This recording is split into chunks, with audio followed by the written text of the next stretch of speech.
Hello, everyone, and thank you for joining us for episode 86 of the MeepleCore podcast, a bi-weekly podcast about board games, video games, music, and nerd culture. I am your host, Tim Jennette, the Metal Meeple, and I'm joined by my co-hosts, Eric Ledford, George Breden. Matt is out of the office today.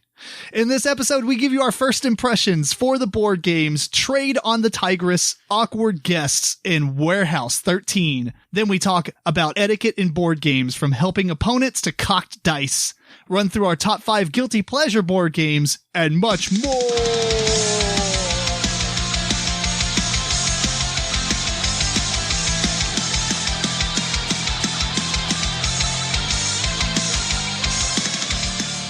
Starting with Eric.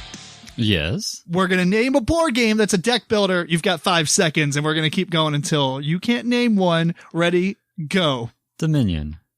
Oh. Ascension. Wait, he keeps going on. No, we're just going to go in a circle. Oh, Nightfall. Deck building. The deck builder, the deck building game. Xenon Profiteer. What? You skipped me. Oh, sorry. I'm like looking around at my shelves here. High Command. Xenon Profiteer. Resident Evil. This is much harder than I thought it was going to be. I don't know. Dale of Merchants. Dale of Merchants 2. Dale of Merchants Collection. That is a collection of the 2. It adds more decks. Does it? Okay. Yeah. Okay. So how about... We're not going through all the Dominions. Keep going. Right. Dang it. Matt. George wins. There's so many. Hand of Fate for the win. Oh, Hand of Fate. Man, and the Shadow Rift. Now I think of them all. Yeah. There's so many of them. Yeah, There's so many of them. I didn't even name the ones I really like other than Dale of Merchants. Kept those for... I was holding them back. Right. Yeah. I kind of modified what George wanted to do as an entire topic, which nice. we'll still do. We'll still do. I'm gonna think of a game that kind of incorporates that, make it a little bit structured and everything too. So how's it going, everybody? This is the MeepleCore podcast. Thank you for joining. Hopefully you're screaming suggestions as we. How they forget that one? Yeah. Like all of them. Right. But yeah, we're one person down. Matt is not here. There was a slight miscommunication, and then he got intoxicated and was not able to participate. He's like, "Oh, and that's sleepy. what you mean by text." But it's all good. He's going to join us next time, and yeah. So we're just going to start off as we always do, talking about what we've been up to since the last podcast. If you haven't joined us before, thank you. And Eric, what you been up to since the last podcast? Oh, a lot of fun stuff. Work and more work. Actually, not too much. Yeah, just work. That's it? Oh yeah, it's been fun. Car issues? Car issues. Yeah. Don't get a hybrid. If you get one, get a Prius. Yeah, I was going to say, do get a hybrid, just maybe not that one that you got. Yeah. We've had it for quite a long time, right? Isn't Yeah. it like a 2009 or something? Right. So it's 10 years old. It's made 200. It made it to 200,000 miles. So it's Yeah, good job. that's good. That's Right. good. Yeah, it's Honda. Oh yeah. Yeah, I've got my Toyota Camry. That's a 99 with 64,000 miles. Wow. Yep, it's a pretty good car. I like it. That's it. Oh yeah. All right. What about you, George? Well, I've been working a lot too, but that's a boring answer. Yeah. So I did Yes, do it one is. thing that was fun. I went with Kat to the pumpkin spooktacular. I don't know what it's called. Right. The Here in pumpkin Louisville, Kentucky. trail. Oh yeah. And they have it's just a mile, 2 miles or something of pumpkins on either side of this trail that are lit up and carved by professional artists, and they're astonishing. That sounds awesome. Oh, It's they supposed were to be so good. The longest pumpkin trail in the nation, I think. I could easily believe it because I had no idea what I was getting into when I saw it. It was just eye popping. They had pumpkins up trees, all through the forest, so that it looked like big totem poles. Is this in Oh. Louisville? Yes. Yeah. Oh, that's cool. Yeah. You absolutely should go. Is it still going on? Or? Yeah. I don't know. In November. It probably Is it? Oh, that's No. a joke. Yeah, right. Oh, gotcha. I don't Sarcastic. know. I would keep it going. What did y'all do for Halloween? Is that what you did? That's what I did. Yeah. Eric, did you do anything for Halloween? I froze. No. We went out for a couple hours. It was pretty cold. Yeah, it was really cold. But- I think we made it like 2 streets. Yeah. Got to get that candy. So we could eat it on board game nights. Right. Work those kids. Since there, we went Halloween as well. We went out for Halloween as well. And he's allergic to milk. So all the chocolate that we get, we have to do something with it. So what we did was we had a buyback program where we had a bunch of like different snacks that he likes, and he can give 2 pieces for any one thing. So he would, because the candies are real small, but the buyback pieces were like bags of Bigger. gummies and stuff. Yeah. So he traded in all his stuff that he couldn't eat for stuff he really wanted to eat. Yeah, that's cool. So he loves gummies. So we got him couple different varieties of gummies and these chocolate bunnies that don't have milk in them. They're like little graham crackers with chocolate. Sounds awesome. Yeah. Whatever. No, I'm sure it's good. Yeah. And then It's kind of interesting. I was going to say about Halloween is it started over in Ireland. It was the Samhain, like the end of the harvest kind of festival. So that's we get history lessons on this podcast. It's called Ihahana over there. Yeah. Ihahana, sorry. And it started there, but then it was brought over to the US by immigrants from Ireland. And then it completely changed and became all commercialized and everything, you know. Oh, Hallows Eve. Everything's commercialized now. Yeah, but now it's gone back. So that in Ireland, they're going out and like, you know, begging Trick or for treat. trick or treat. And like, Begging for candy. Please give me your candy. and like actually carving pumpkins instead of the traditional turnips and everything. Like it's, Oh. because it's way easier to carve a pumpkin than a turnip. Then turn it. Yeah. That's fair. So it's something that came over to the US and then it's gone back and changing over there too. So The more you know. yeah. Reading Rainbow. What else you been up to? Well, I got some games in. I just received Dale of Merchants collection. Speaking of Oh. Nice. deck builders, I'm so excited. I can't wait to play it. Mm-hmm. And I got the Unfair game and its expansion.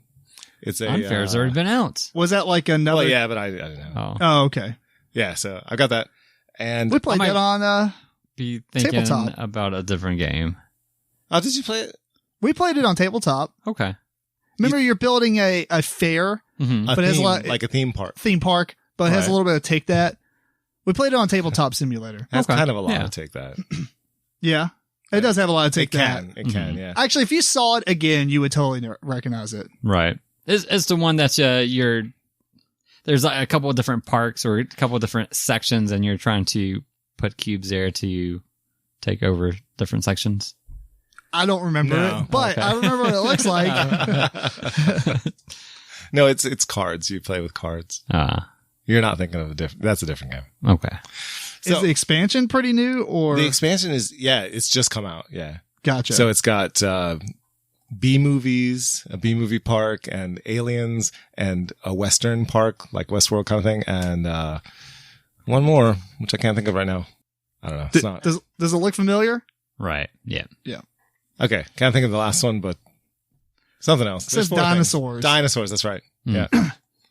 So, did you like it? I haven't played it, so should I just sell it and trade it, or should I hold on to it? Let me see if I won. Yeah. No, I'm just kidding. That makes a difference. I don't remember it enough, but I'm pretty it's not sure I'm pretty sure I liked it. I didn't hate it. All right, well, we'll try it out. I think Yeah. if I remember correctly, I do think that we wished there was more players because it was just Oh. Eric and I. And I think it might be a game that's probably better with 3 or 4. Okay. And I think it actually plays to 5, maybe. I don't remember. It does play Yeah. 5, yeah. And it says best with 3 to 4. So I think the 2 players had some kind of weird, not weird, but like it would have been better if there was a third person to kind of help out with the Take That or something. I don't Yeah. remember all the way, but Okay.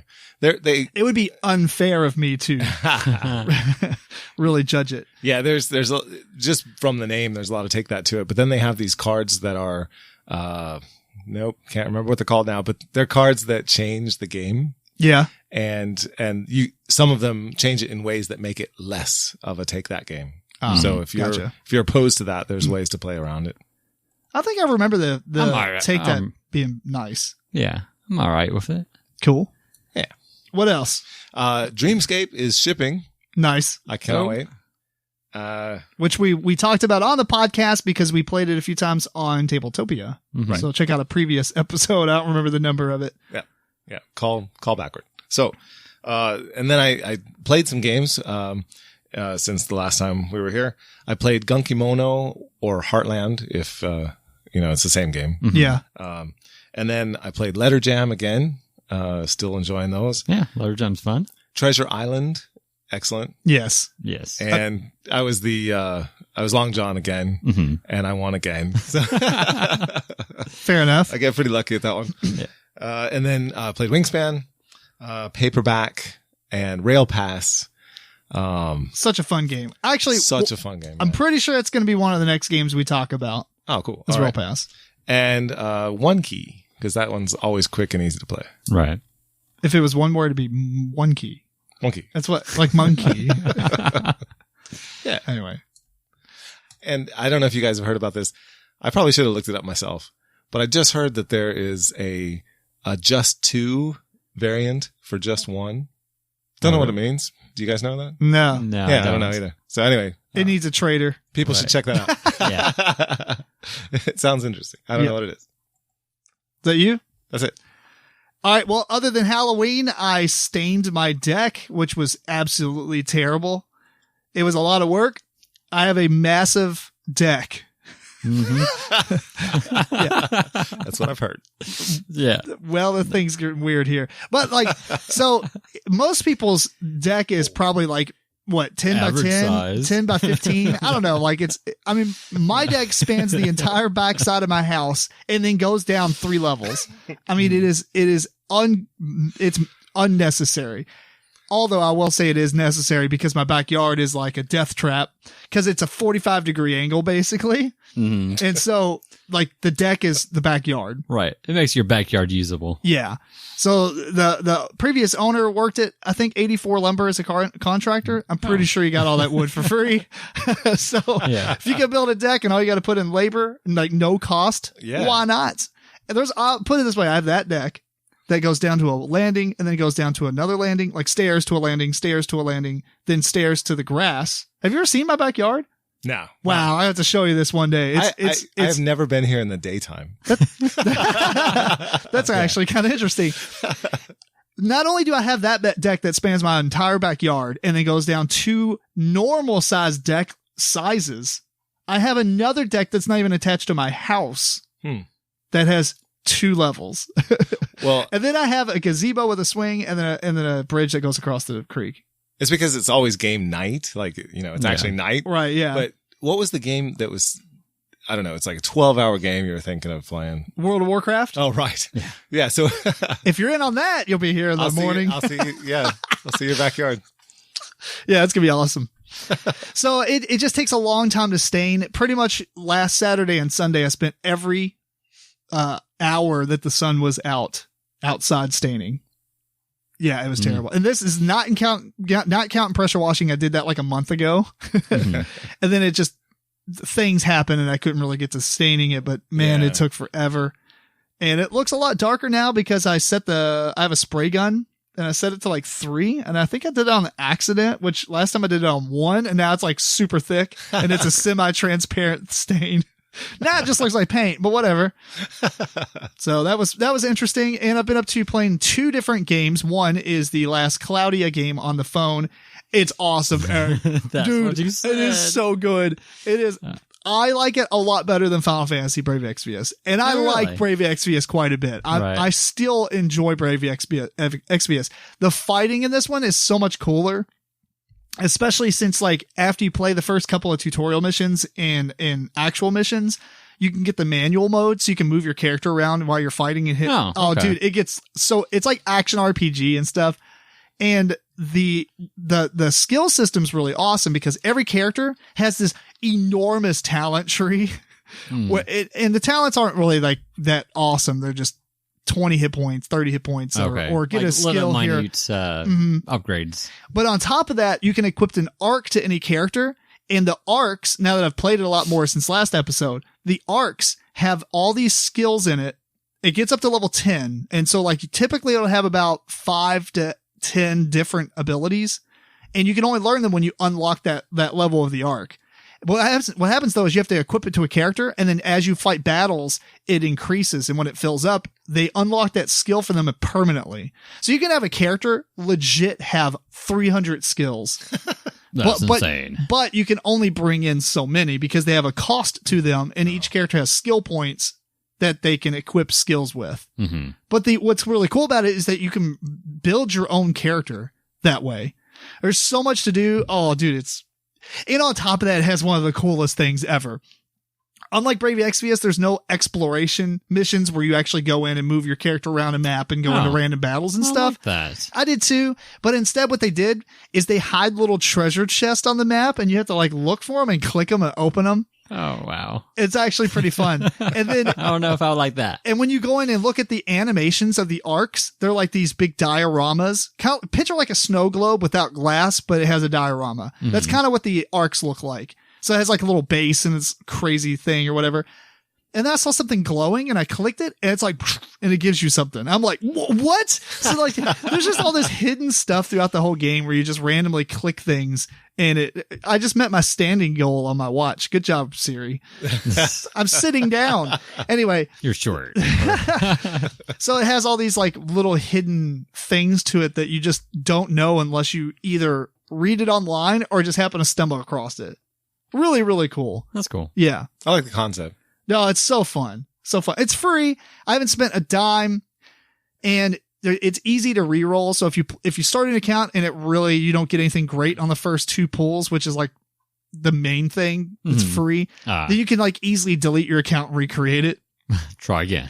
Yeah. And like but what's cool is like, there's nothing that you have to have. It just says that you want to have at least 1 or 2 of the SSR ranks. It's dumb. It's SSR, SR, and R. A, B, and C. But if you get like 2 A's, then you're good to go. And you don't even need characters because the game pretty much gives you a couple of the characters that are the best in the game. They're just part of the story characters. Right. So really, really fun. I'm having a lot of good time with that. And on top of that, I've been playing Zelda Breath of the Wild for the Switch. And oh my gosh, I have not played a Zelda game. Well, I have played a couple of Zelda games like on GameCube. And that's it. That's the last one I played. It was the GameCube one. Last one I played was on the motion the Wii. Yeah. Was it? Oh no, I played that one for a little bit. It was pretty fun. Yeah. It wasn't too bad. Yeah. I've never played a Zelda game. Oh my god. Oh my goodness. This is awesome. It takes a lot of influence from Skyrim, the entire open world. I mean, it takes you forever to travel. Maybe at least in the beginning anyway. Mm-hmm. There's wild horses that you can hop on and run around on and stuff. That's super cool. You get like this hang glider and stuff. Oh, dude, it's awesome. And it has the classic Zelda feel where you get like, there's these, I don't know what they're called, but they're like these relics, I think. And they give you powers like the bomb or like this magnetism so where you can grab things and throw them around if they're metallic.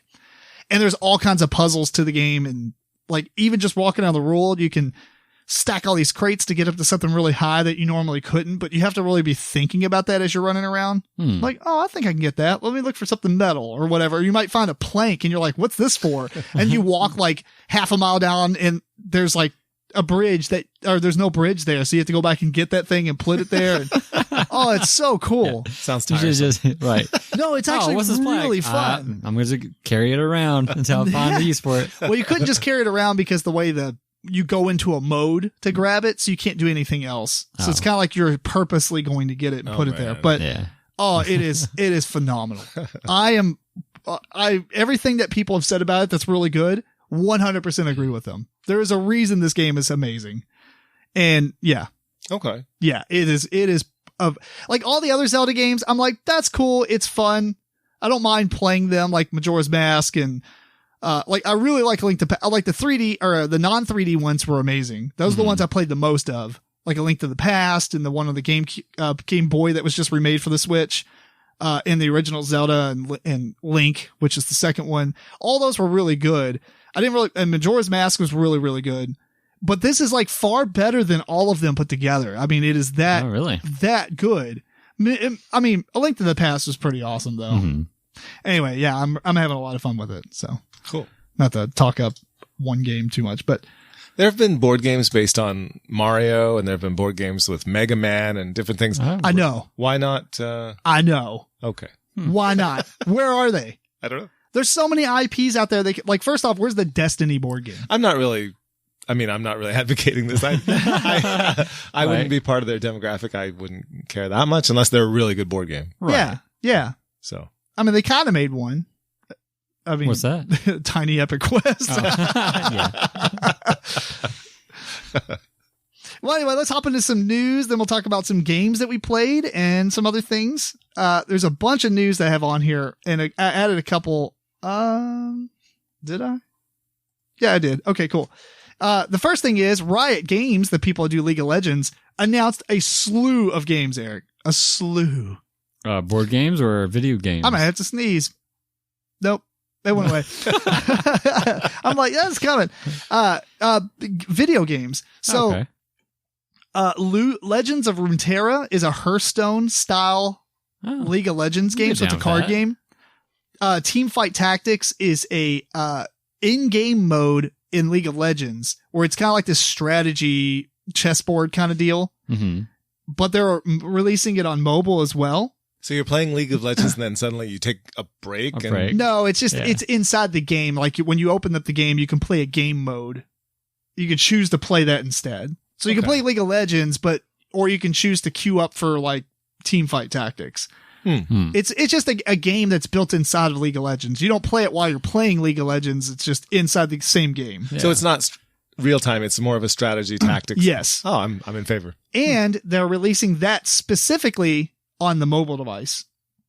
They're also coming out with League of Legends Wild Rift, which is basically League of Legends on the mobile devices. So they're scaling down the League of Legends game length into a mobile form. Which we've played a couple games that pretty much are League of Legends. Right. That's already done that. But this is cool because the amount of backing behind this, it makes you want to invest time into it, because the other games you kind of invest time to it, but they're kind of crappy, just remakes. Right. Or they don't stay around, or they don't add new characters. Yeah. Mm-hmm. So this is going to be pretty fun. They also have Project A, which is basically a Counter-Strike / Overwatch game. This is not in the League of Legends universe, I don't think, like the other games that I was just talking about are. This is like a separate game. Mm-hmm. So now what people are laughing about is instead of being Riot Game, they're Riot Games. Yeah. Because they only ever had one game. That's all they needed. Yeah. They finally took the hint. I'll skip this one because I got to bring up the thing. But did you see that Detective Season 1, a modern crime board game standalone, 3 stories are in it. They're about 90 minutes instead of the 120 to 180 lies. How long did we play that thing? That was like 5 hours. It was a long time. It was ridiculous. So the box on the one you have says 120 to 180. Lies. The new one says 90 minutes. Okay, so they're so supposed it's to like be 3 shorter. hours. Yeah, 3 hours. Yeah. Yeah. Each case is different in setting and in style. That's cool. So I like that. yeah. And what else do I have? No. Oh, and simpler family rules, which I don't really know what that means, because I don't think the rules were that harsh, but Yeah, I didn't think I can't imagine what that means. maybe Right. they just made the, I don't know, travel just where you can just go wherever you want or something. Who knows?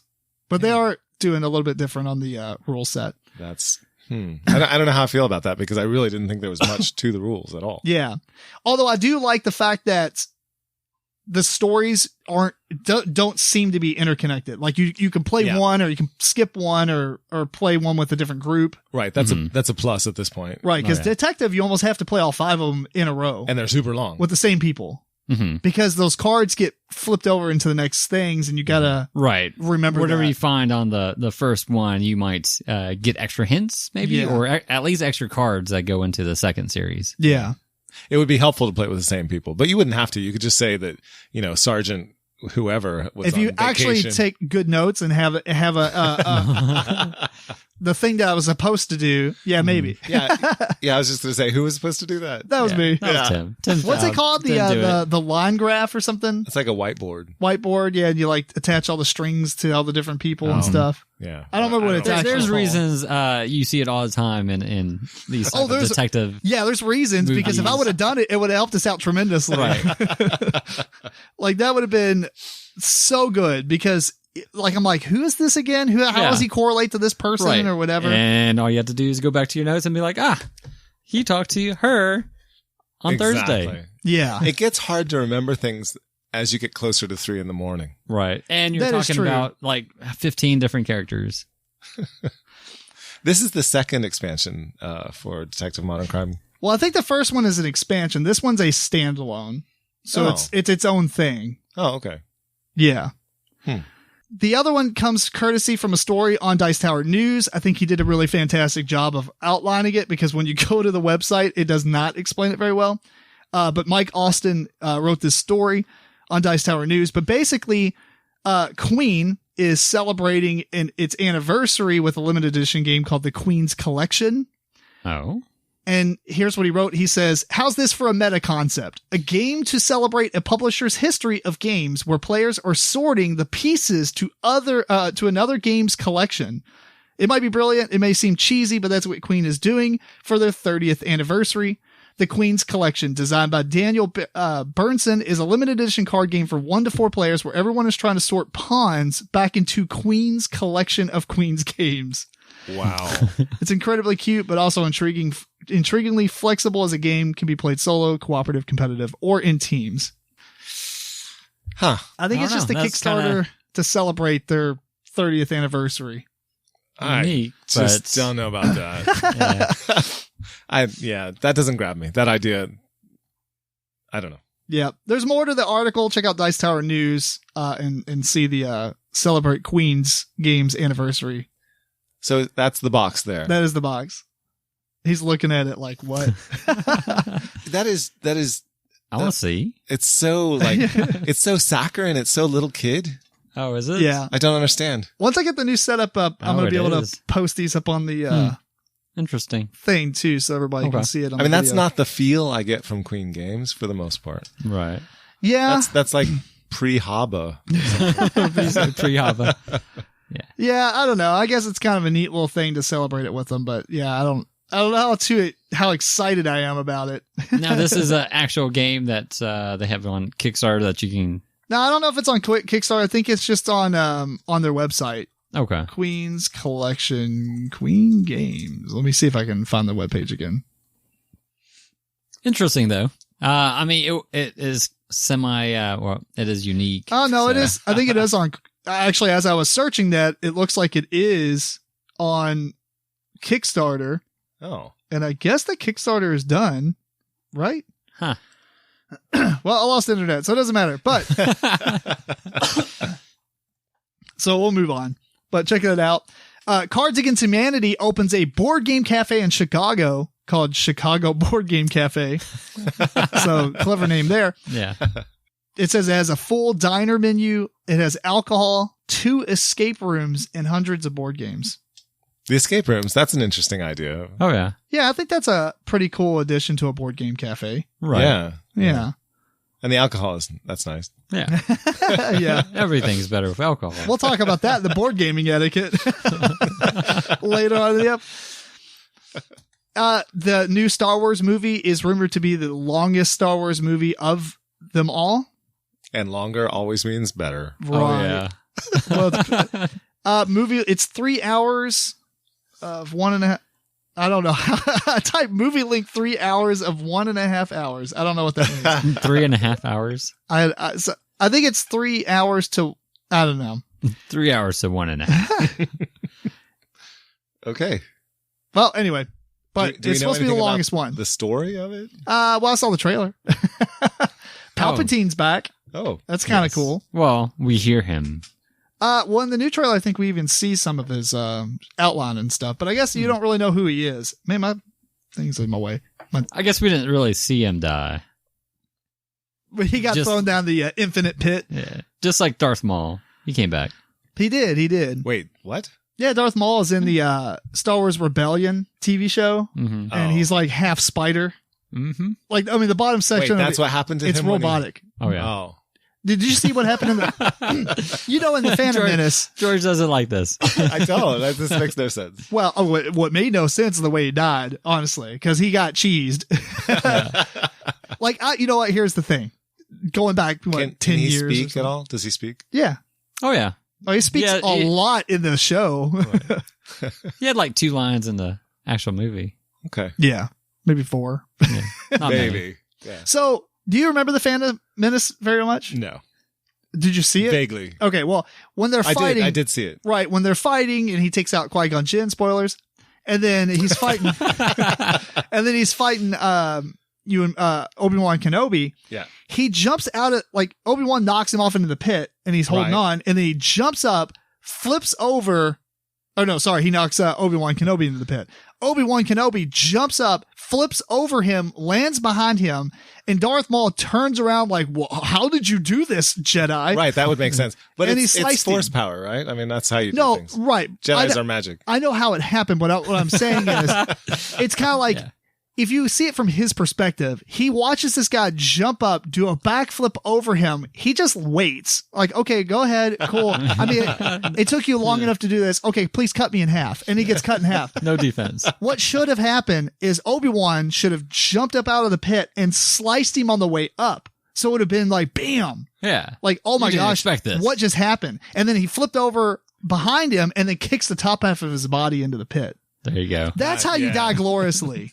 That's how you die by a Jedi, and like you don't sense it coming. Well, he didn't even die, apparently. Well, right, yeah, but at the He time, knew. at the time, He knew. He He's knew. like, I'm going to be a... He's like, I'm preparing you for the sequel. Right. So I want to be a spider. He was using his force powers to prepare for a That's true. spider life. Yeah, He's like, cut me here. I'm going to make you famous. Anyway.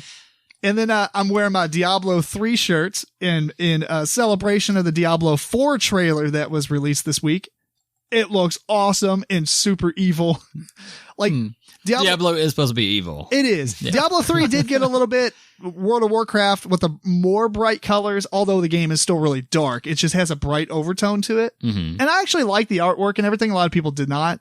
Diablo 4 is absolutely not bright at all. It is deep and dark and just... Hopefully not too dark. That's actually one of my pet peeves in some games. Is it so dark you can't see anything? No. I mean, like dark is in theme. Okay. Yeah. That's fine. Yeah, like they released 2 different trailer-ish type of things. They released one that is like an opening cinematic.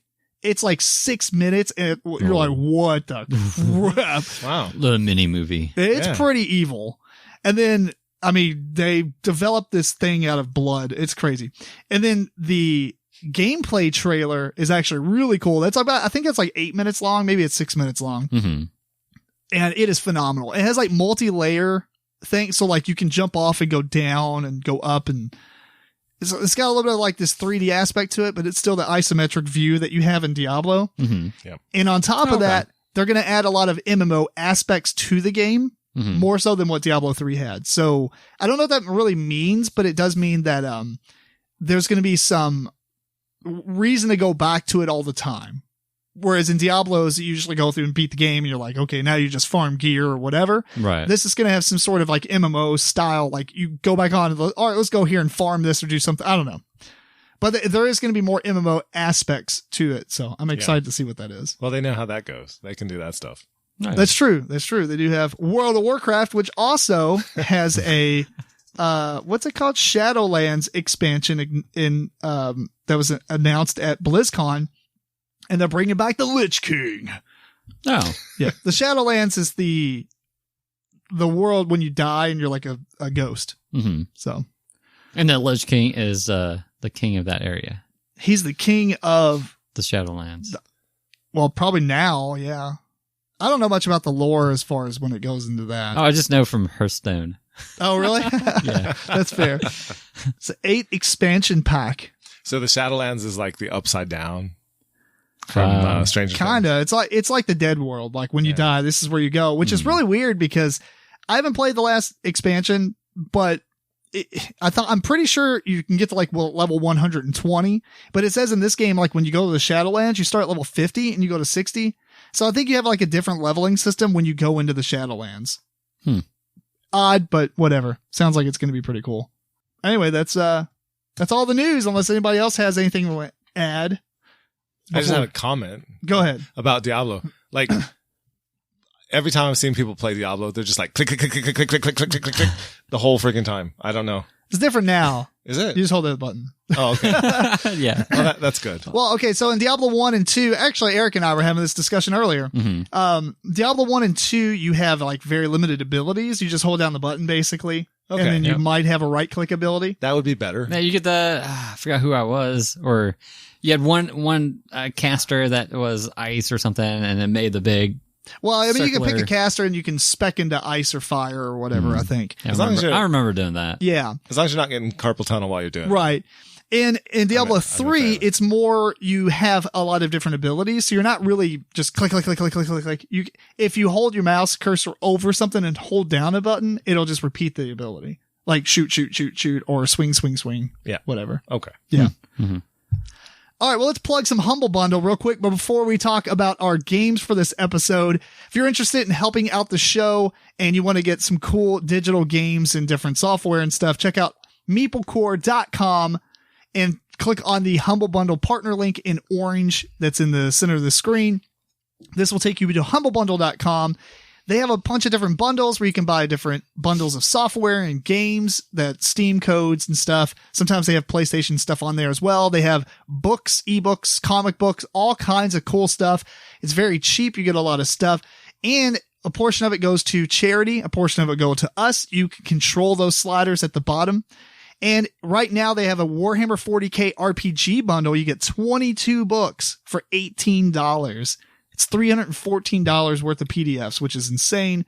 If you go for Humble Bundle monthly, it's $12 a month. You can cancel at any time. And right now you get the new Yakuza game. You get Soul Calibur 6 in My Time in Portia. I highly recommend it just for Soul Calibur because it's amazing, but whatever. Anyway, check out MeepleCore.com, click on Humble Bundle partner link in the middle and support the show, support charity, get cool games.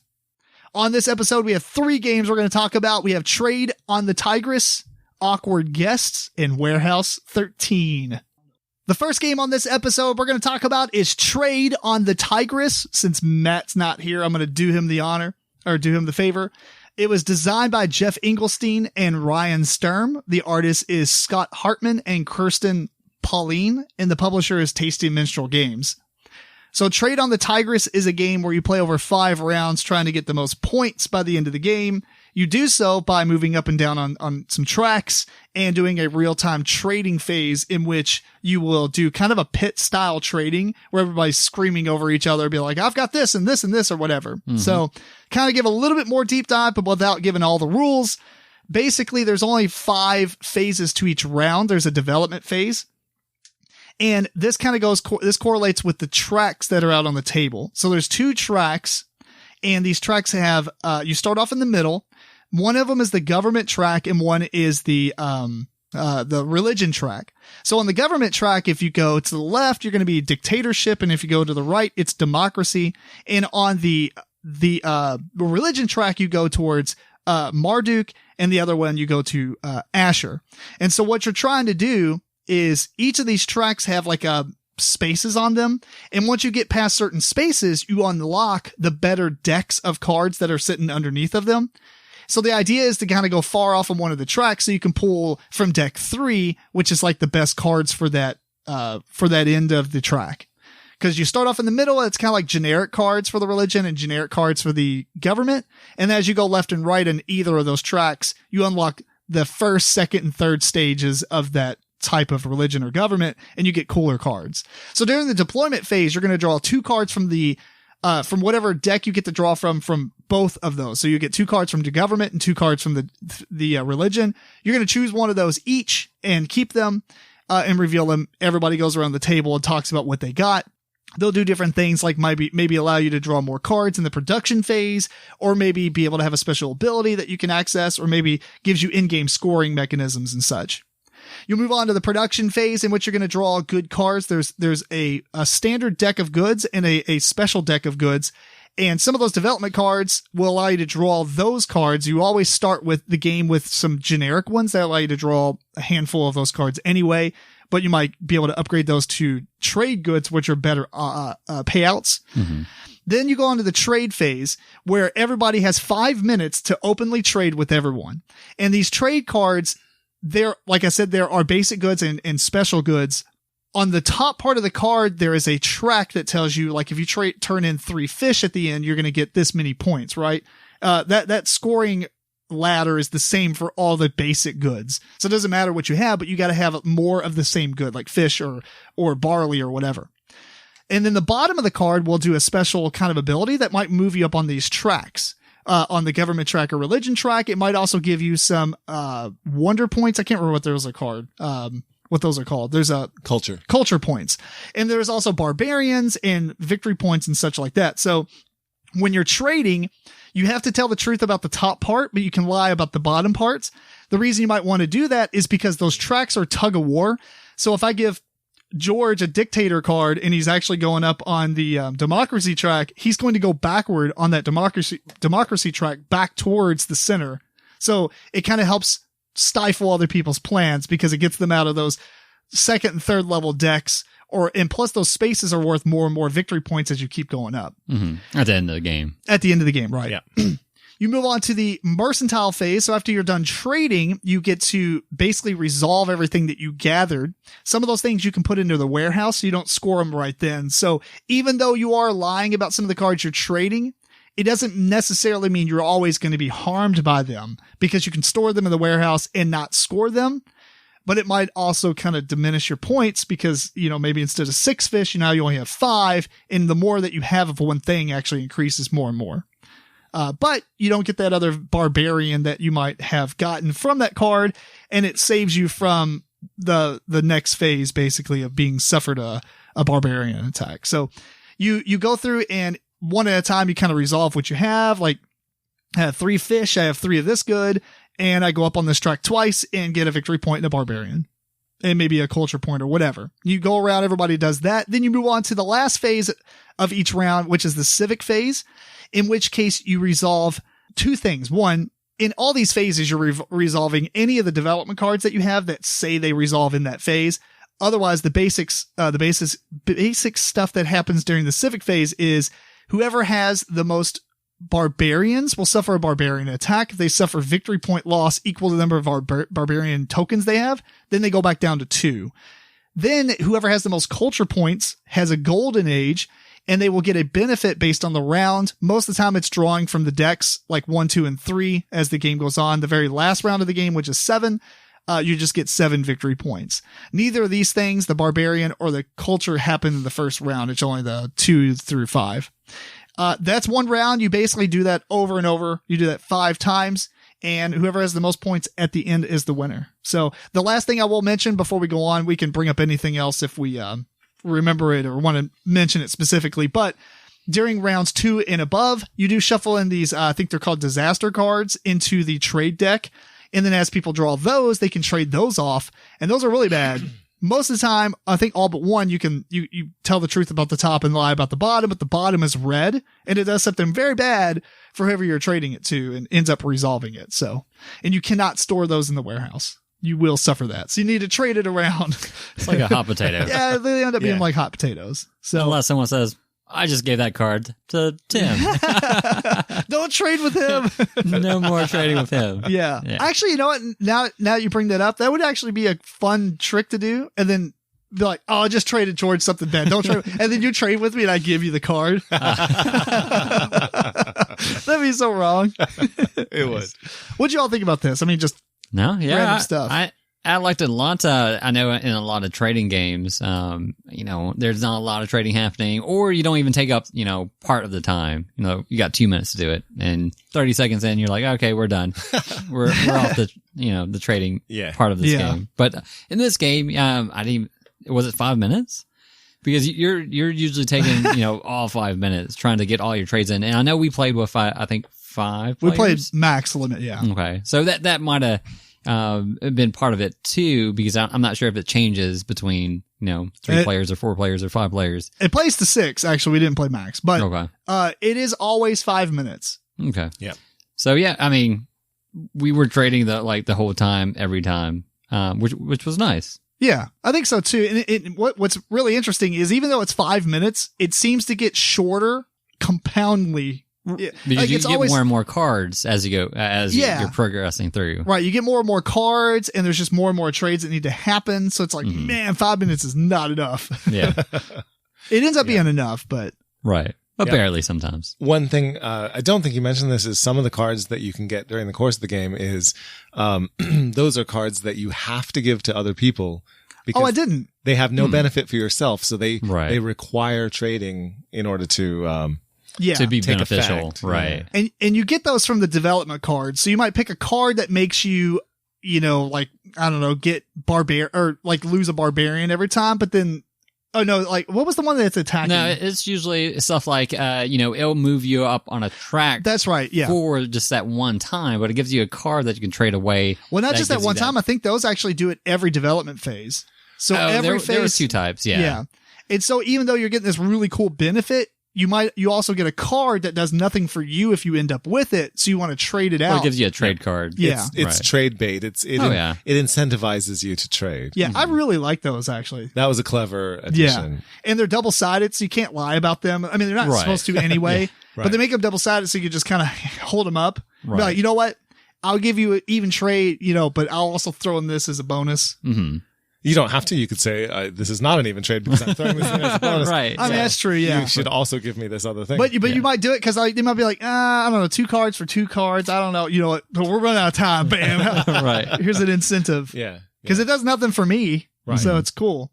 There's one that says that like you get attacked by the barbarian, or not by the barbarians, but if you don't have a specific symbol, you get attacked and lose victory points in addition to the barbarian thing. Mm-hmm. And then the card you get to trade out makes you immune to the raid. Right. That's helpful. Yeah, that's awesome. Be like, well, I'm going to raid you, but I'll protect you. Right. I have that card. Yeah, those are pretty fun. Yeah.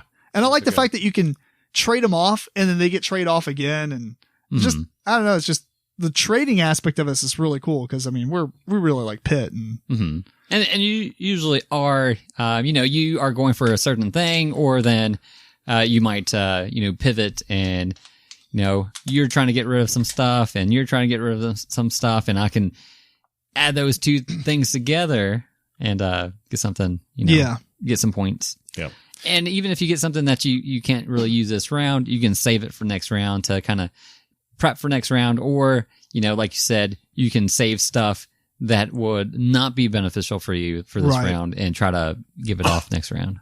What did y'all think about the disaster cards, the bad cards? I feel like there weren't enough of them. I thought that too. That's actually what I put in here. Like, I wish there was more. Even if there were just enough. I put even. Well, I didn't see a lot. If so. you're not the one getting them, then you would think that. Yeah. Yeah, it's true. It's weird because you play at the same decks for the same amount of people. And so they show up more in a 5-player game. But if you're playing 3 players, they wouldn't show up as much. That's true. Yeah. Or if people aren't drawing or picking the deployment or development cards that allow you to get more special goods. I mean, in a way, those were just bad cards, but in a way, there are normal cards that are bad as well, because it is something that, you don't want barbarians, or you don't want to go a certain way on a track. Right. So it could be not beneficial for you to take it. Yeah, those are pretty fun to trade to people. Yeah. Yeah. Especially because of, one thing I didn't mention, and just because we can talk about it as we go, but at the end of each track, there's like a radicalism spot.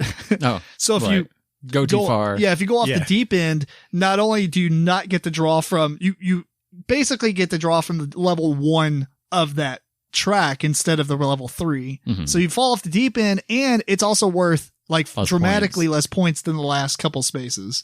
And so those are really good at trades to people. So everyone's super cautious on the last round of the game. Right. I don't need that many cards because you only store 3. So but if you get a 4th, it's like, no. Yeah. Yeah. Yeah. Let me just back up and say overall how I feel about the game and sure, just to give it some context. This is a game that has so many things that I don't like. Right. And so, for example, Civilization games, I don't like. Oh, I like Civilization games. I know. Yeah. And, I know. Yeah. and trading games, especially trading games where I would say everyone is trading at the same time, I don't like. There's just all these aspects that make this game one that I should not have enjoyed, but I did enjoy it. So that says kind a lot with for the you game. too. Yeah. I would say typically I don't like a lot of trading games, but there have been a few here recently that's kind of spurred that back up, usually because it's on a time, it's limited, and there's reason to trade. Whereas some games, they're like, okay, if you want to do any trades, do it during this segment of the game. But no, anybody want to trade? Nobody wants to trade. When it's like, well, for me, when it's an unstructured trading time, that means anyone can trade anything with anybody, and people can be left out. The people that aren't loud, the people that just happen to get left out, are just left out, and then the game is unbalanced and it's no fun. Yeah, honestly, that's true. And that can happen more often than not. Just because of the way that people's I like when we're playing. attitudes Whoever wasn't being vocal, I'm like, what do you got? Just, we'll talk calmly. What you got? Yeah, and it's always about who's playing the game and how it's played. Yeah, but you can have games like that. I played a game of Sidereal Confluence, however you say that. Sidereal, I don't know. Anyway, in which I was basically just frozen out. And everyone else is trading with each other because they had what they needed. And the game is supposed to be designed so that doesn't happen, but it did happen. And that was one of the most miserable gaming experiences I've ever had. Oh, really? Wow. Yeah, it's lame. It was bad. And this one could devolve into that, I think, just because of the nature of the game. But on the other hand, in our case, it didn't. In the few times that I've played it, it hasn't happened. Right. And I like the only enjoyed time that I would say that you might be frozen out is when, like, oh, I just gave him a bad card. Or, and no one wants to trade with you for that round. Yeah, that's true. And it really depends on the luck of the draw. I just happened to draw 4 fish. There is that.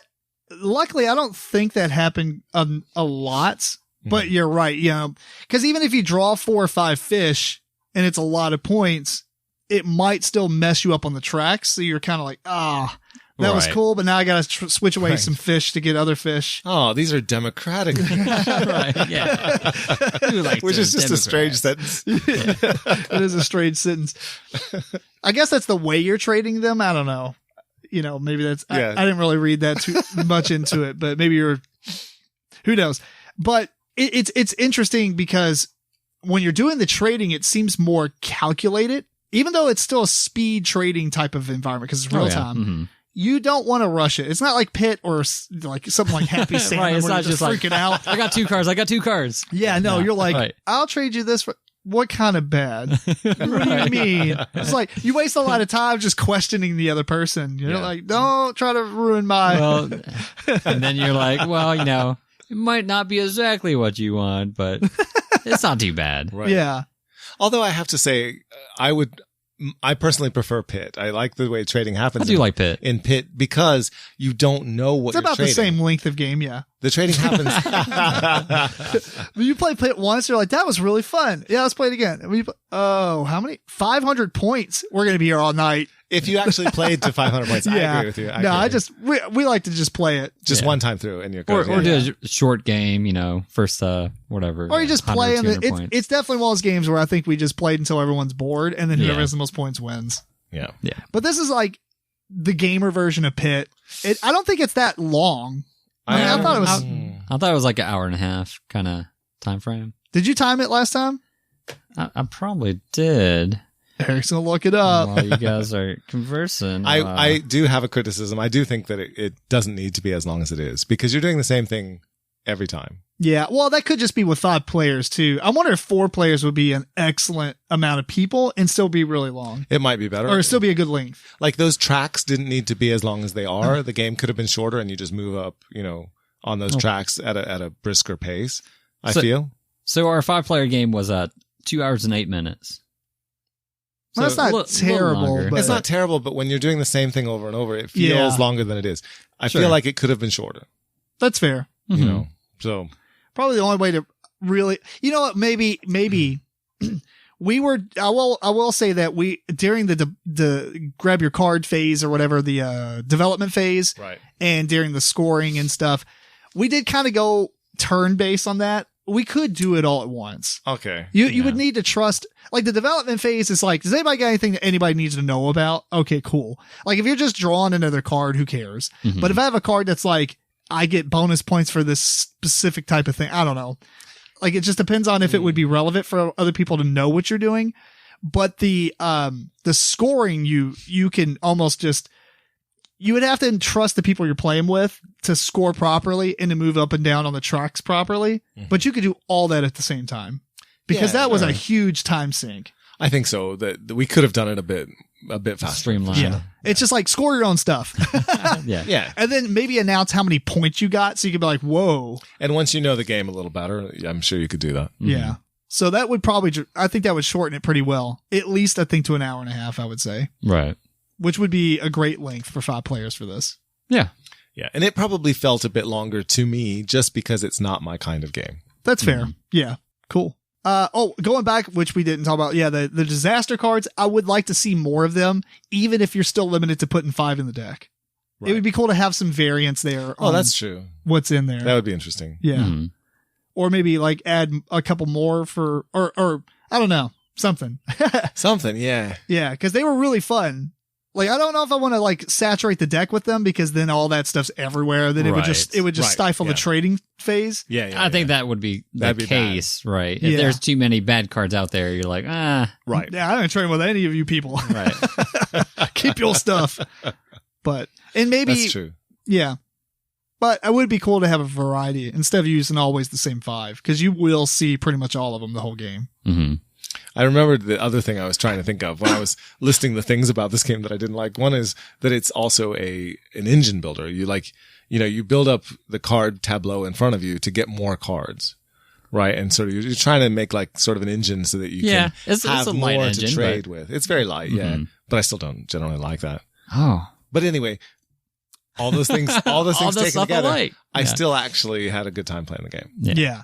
I really liked it. And I might get the history a little bit weird, but it's funny because Ryan and Jeff are the host of Ludology, and they designed this. It seems like a mockery of Tom Vassell, because Tom didn't like trading on the Mediterranean. Right. So As a theme. yeah. Yeah. And so since they do Ludology, is kind of like taking a deeper look at board games and the way, the thinkingness of it and all that stuff. They designed this, I'm pretty sure, throughout the podcast, like on podcast episodes. They were Oh, designing it. So That's cool. I thought that was pretty cool. And they're talking about it, the different stages as they went along, like what's going on now and all that. hmm I didn't actually listen to them, but I'm pretty sure I remember that happening. Okay. Could have been a dream. I don't know. No, that sounds, Could have been a dream. It could have been a dream. it sounds very plausible. That's what I dreamed Yeah. about. Having a 3-year-old questions your dreams now. Are you sure that was a real story? Because he just says some crazy stuff. He's like, many years ago, I suffered an injury on a train. I'm like, was that a dream?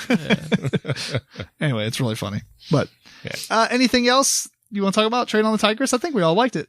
Yeah, I liked it. Did. I enjoy it quite a bit. hmm Yeah. Yeah. So I liked it a lot more than I thought I would. that's cool. Anything else for you, Eric? Nope.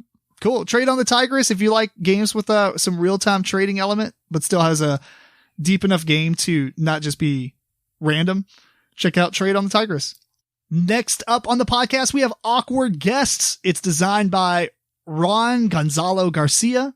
The artists are Samuel Gonzalo Garcia and Laura Medina Solera. And the publisher is Megacorpin Games. I think it's Megacorpin, Corpin. Tis. Tis. Tis. Basically, this has been making a pretty good splash, I think. And it's a Clue style or inspired board game that's, there you go. That's pretty much the game. Right. But basically the way it works is there's a huge pool of cards, like over 200 or something. 243. There you go. Wow, he knows the number. Mhm. And in the book, it tells you to take, was it 70 of those or so? Yes. Yeah, 70 of those and make a case or something. And the book has several cases already put together for you, but there is also an app where you can just randomly generate a case. Sweet. And basically what it is taking is So what's the main character's name that dies? Mr. Walton? Mr. Walton? Waldruff? Mr. W. Mr. W. Mr. W. Mr. Walton's, you're right. Mr. Walton's murder. So he dies in the study. Yes. Central area Study. above the It's like, kitchen. yeah. So everybody has like this. Normally I just kind of skip over all these like nuances and stuff. But, so he is killed. He sends you a letter. He says, like, you come investigate me or something. I know somebody's trying to kill me, which was kind of interesting. Yes. And if you're reading this letter, something terrible is happening. Yeah. And everybody's trying to come to this place and figure out which suspect did it, what was their motive, what weapon, or how they killed them. Right. Just the kind of the same idea that you would do in Clue. It's just done a lot differently. I actually do like the line from the letter where he says, there's a lot of people that wanted to kill him, but he invited the 7 of them that were stupid enough to try it Right. over to his house. Well, why would you do this? He was going to expose them and all their plots, Oh, gotcha. but they got him. So. So there's 7 characters or whatever, and they're in this house, and you get a mat in front of you, like it's a piece of paper you rip off or whatever out of a tablet of papers. Yeah. And everybody's got the same one. It's an outline of the house and the different paths that they can take throughout this house. You don't know where the people start, Which but is kind of weird, but all right. You can only well, you're trying to figure go this one out. way Yeah. in the kitchen. There is a Well- path, but it's used for deductive Right. reasoning and stuff. Yeah, they'll be starting from one of 4 or 5 rooms that are on the bottom of the map. You Yeah. at least know that. And they're going to go through the house to the study where they kill him, and they're going to pick up a weapon along the way. So later on, as if you find out that maybe I know this person did it, and you see kind of the path they took, you can eliminate some of the weapons and motive Yeah. and things like that. So And this guy has like 24 weapons just lying around his yeah, house. he kind of deserved it at this point. You're putting a bunch of shady folk in your house that's armed to the teeth. Yeah. Anyway, everybody gets 5 cards, I think, at first. 6 cards. And you're going to take turns trying to trade information. So the way that works is each card has a value, typically 1 through 3, I believe. Yes. Right. And you're going to, if it's your turn, you can offer up some information, or sorry, there's a board out in the middle that has all the characters in the rooms. And you say, I'm looking for information from these 2 sources. You get 2 pieces, pawns to put on those spots. Yeah. Or little arrows or whatever. So maybe you want to know about a certain suspect or a specific room. And then everybody else gets to offer up information from their hand. Oh. Yeah. I just realized the What? Kickstarter edition came with some little cat standees, Mr. Walton's cats. Oh, that's what you use for That's it? yeah. I didn't know that. Yeah, because the little arrows were tiny. They're tiny. The cats are way better. Yeah, because they stand upright. Yeah. These are just like flat. So you're like, I want these 2 things of information. So if Eric has some cards in his hand that match that, he can offer those up in a pile. Well, the value of each one is added up. So maybe it equals 6. So he puts a little token on it that says 6. And everybody else around the table is doing this. And then once they're ready, I can decide who I want to trade with, because my hand, I can trade anything as long as the value is equal to or greater than what I'm trading for. So maybe I like Eric, but I don't have 6 value worth of stuff. Well, I would, but so maybe say he had a 7 and there's no way I could pay for it. Maybe I look to George and he has 4. So maybe I'll give him enough cards to equal 4. And then we trade those. And now you know more information. And these cards are going to say different things, like maybe no blunt weapon was used. So you can mark off all the blunt weapons. Or maybe it's some kind of rumor that the staff knew about, like Mr. whatever his name was started in this room or whatever. And the staff and the police aren't going to lie to you, but other suspects could lie to you.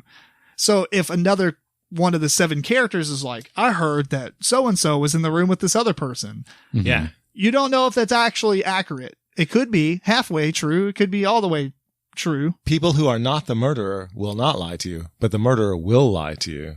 Yeah. Potentially. Can Can lie lie Yeah. to you. Mhm. Which is such a clever thing. Oh yeah. It's Yeah. awesome. And then at a higher level of the game, you have an accomplice as well. So you have 2 people that can lie to you now. It's That's so good. crazy. So everybody gets 1 turn doing this kind of information trade.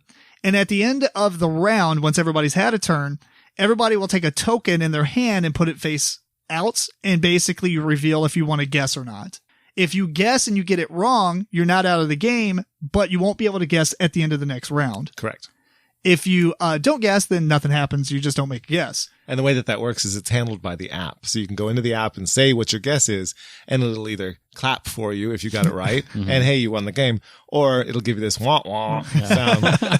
And then everybody gets to hear. Which is very satisfying to everyone else at the table. Right. But the only information you get from that is realizing that what you just said has some piece of wrong information. Right. So or you maybe can't it's all wrong. deduce from that. You know, you could be 2/3 right, but you don't have that last piece of information. So you're free to keep playing the game because you haven't seen the solution, which is great. Mm-hmm. Yep.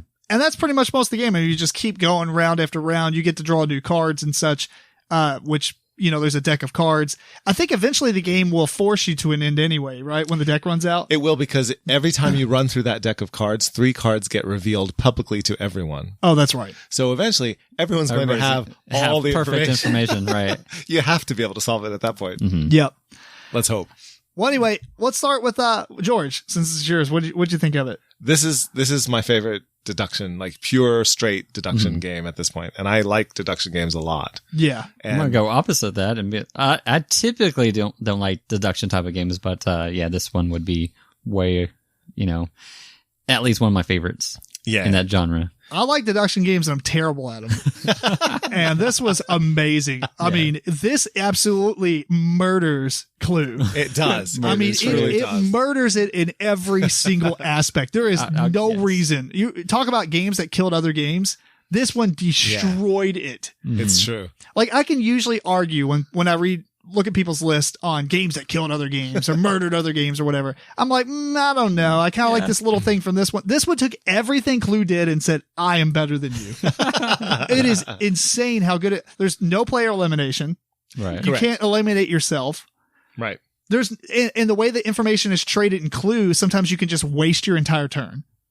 Yeah, well, Clue is just basically check a box, you know. Yeah, this one you have to actually use deduction and figure out what happened and who's lying and what do you know from other things that you know. Sometimes you're not going to get all the information and you have to sort of narrow it down to your best guess. You know, it's so good. It's so good. I'll say that is one of the downfalls for me, and it is problematic for a lot of these type of games. Is at a certain point you get enough information where you have a pretty good guess, but everybody else is kind of there as well. Oh, so yeah. It's kind of like the first it's like, I have a 50-50. But you don't lose the game by getting it wrong. But you don't lose the game, right. But fairly often you think you have a 50-50 and you've got something wrong. So you don't even have a 50-50 and you're Could just be true. Barking up the wrong tree. You know what I mean? It's just, it's really clever.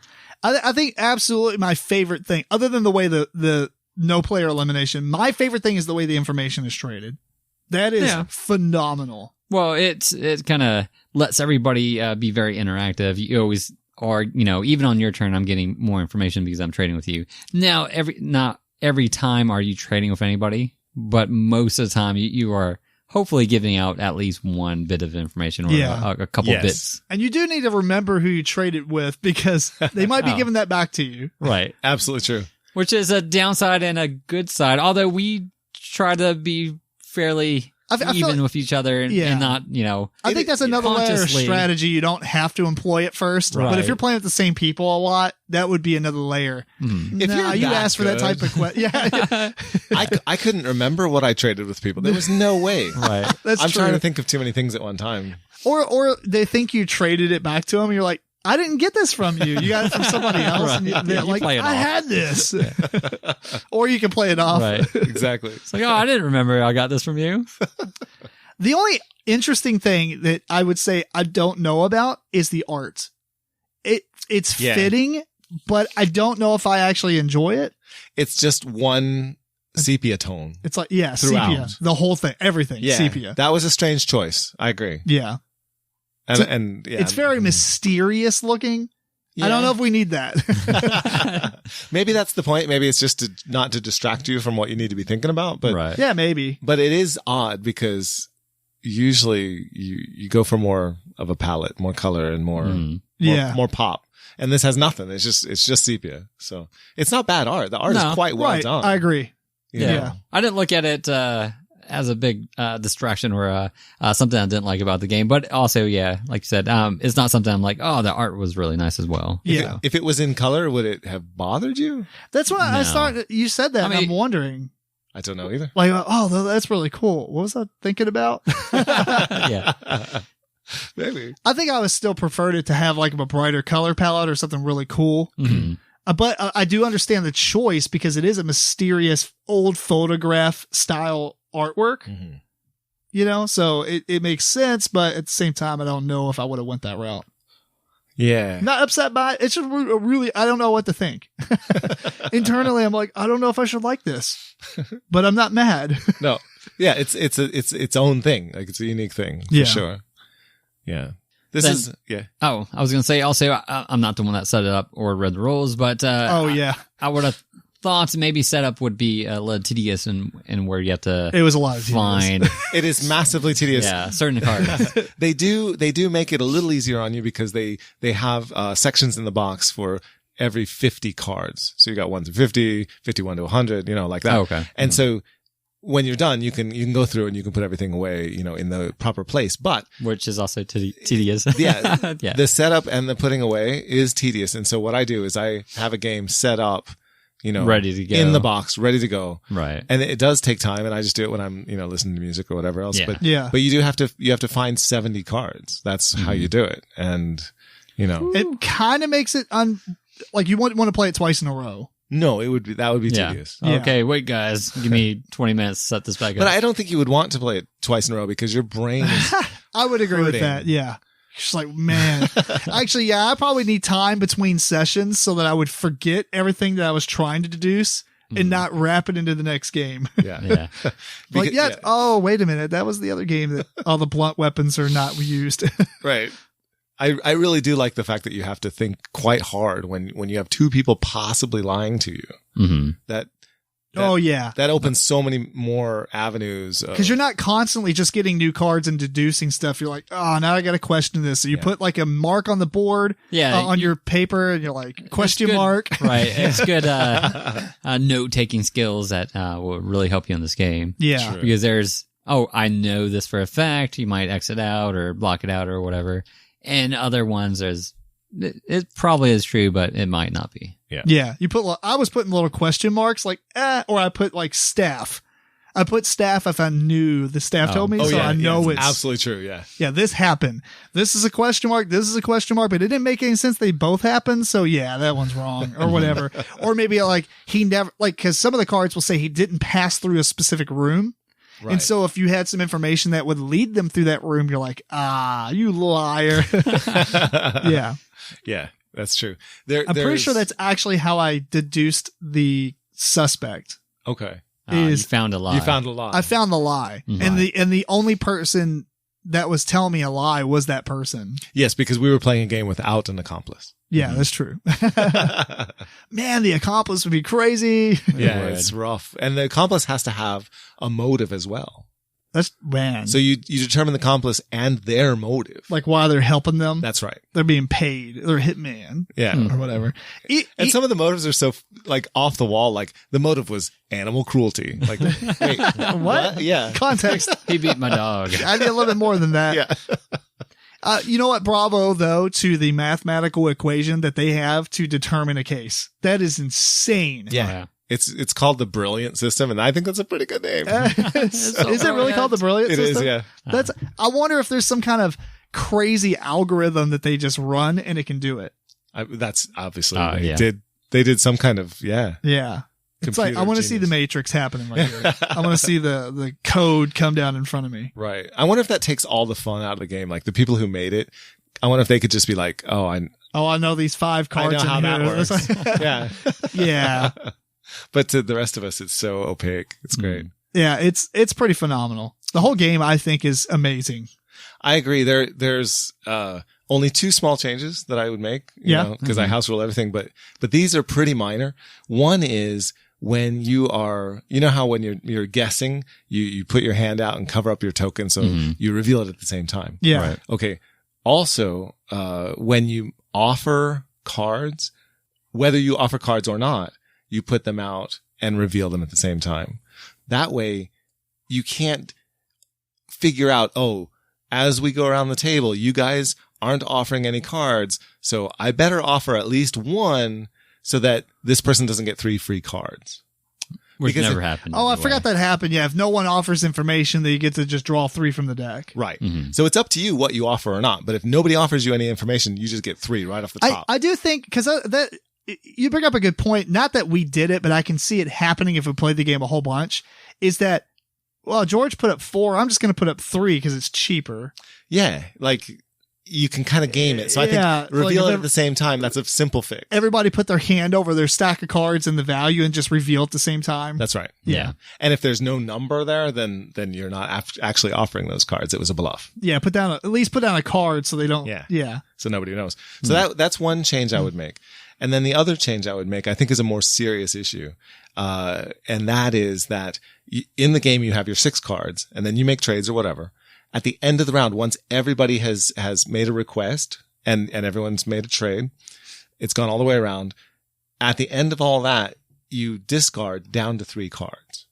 This is what you would say? No, this is the rule. Oh, okay. So everyone discards. Oh, yeah, I forgot you do that too. You do. You discard down That's to how 3. you get rid of good information. And then the next round, you draw 3 more cards. So one thing that you can do is you can discard good information. So it goes back in the discard and it's going to take a long time for it to come back. Right.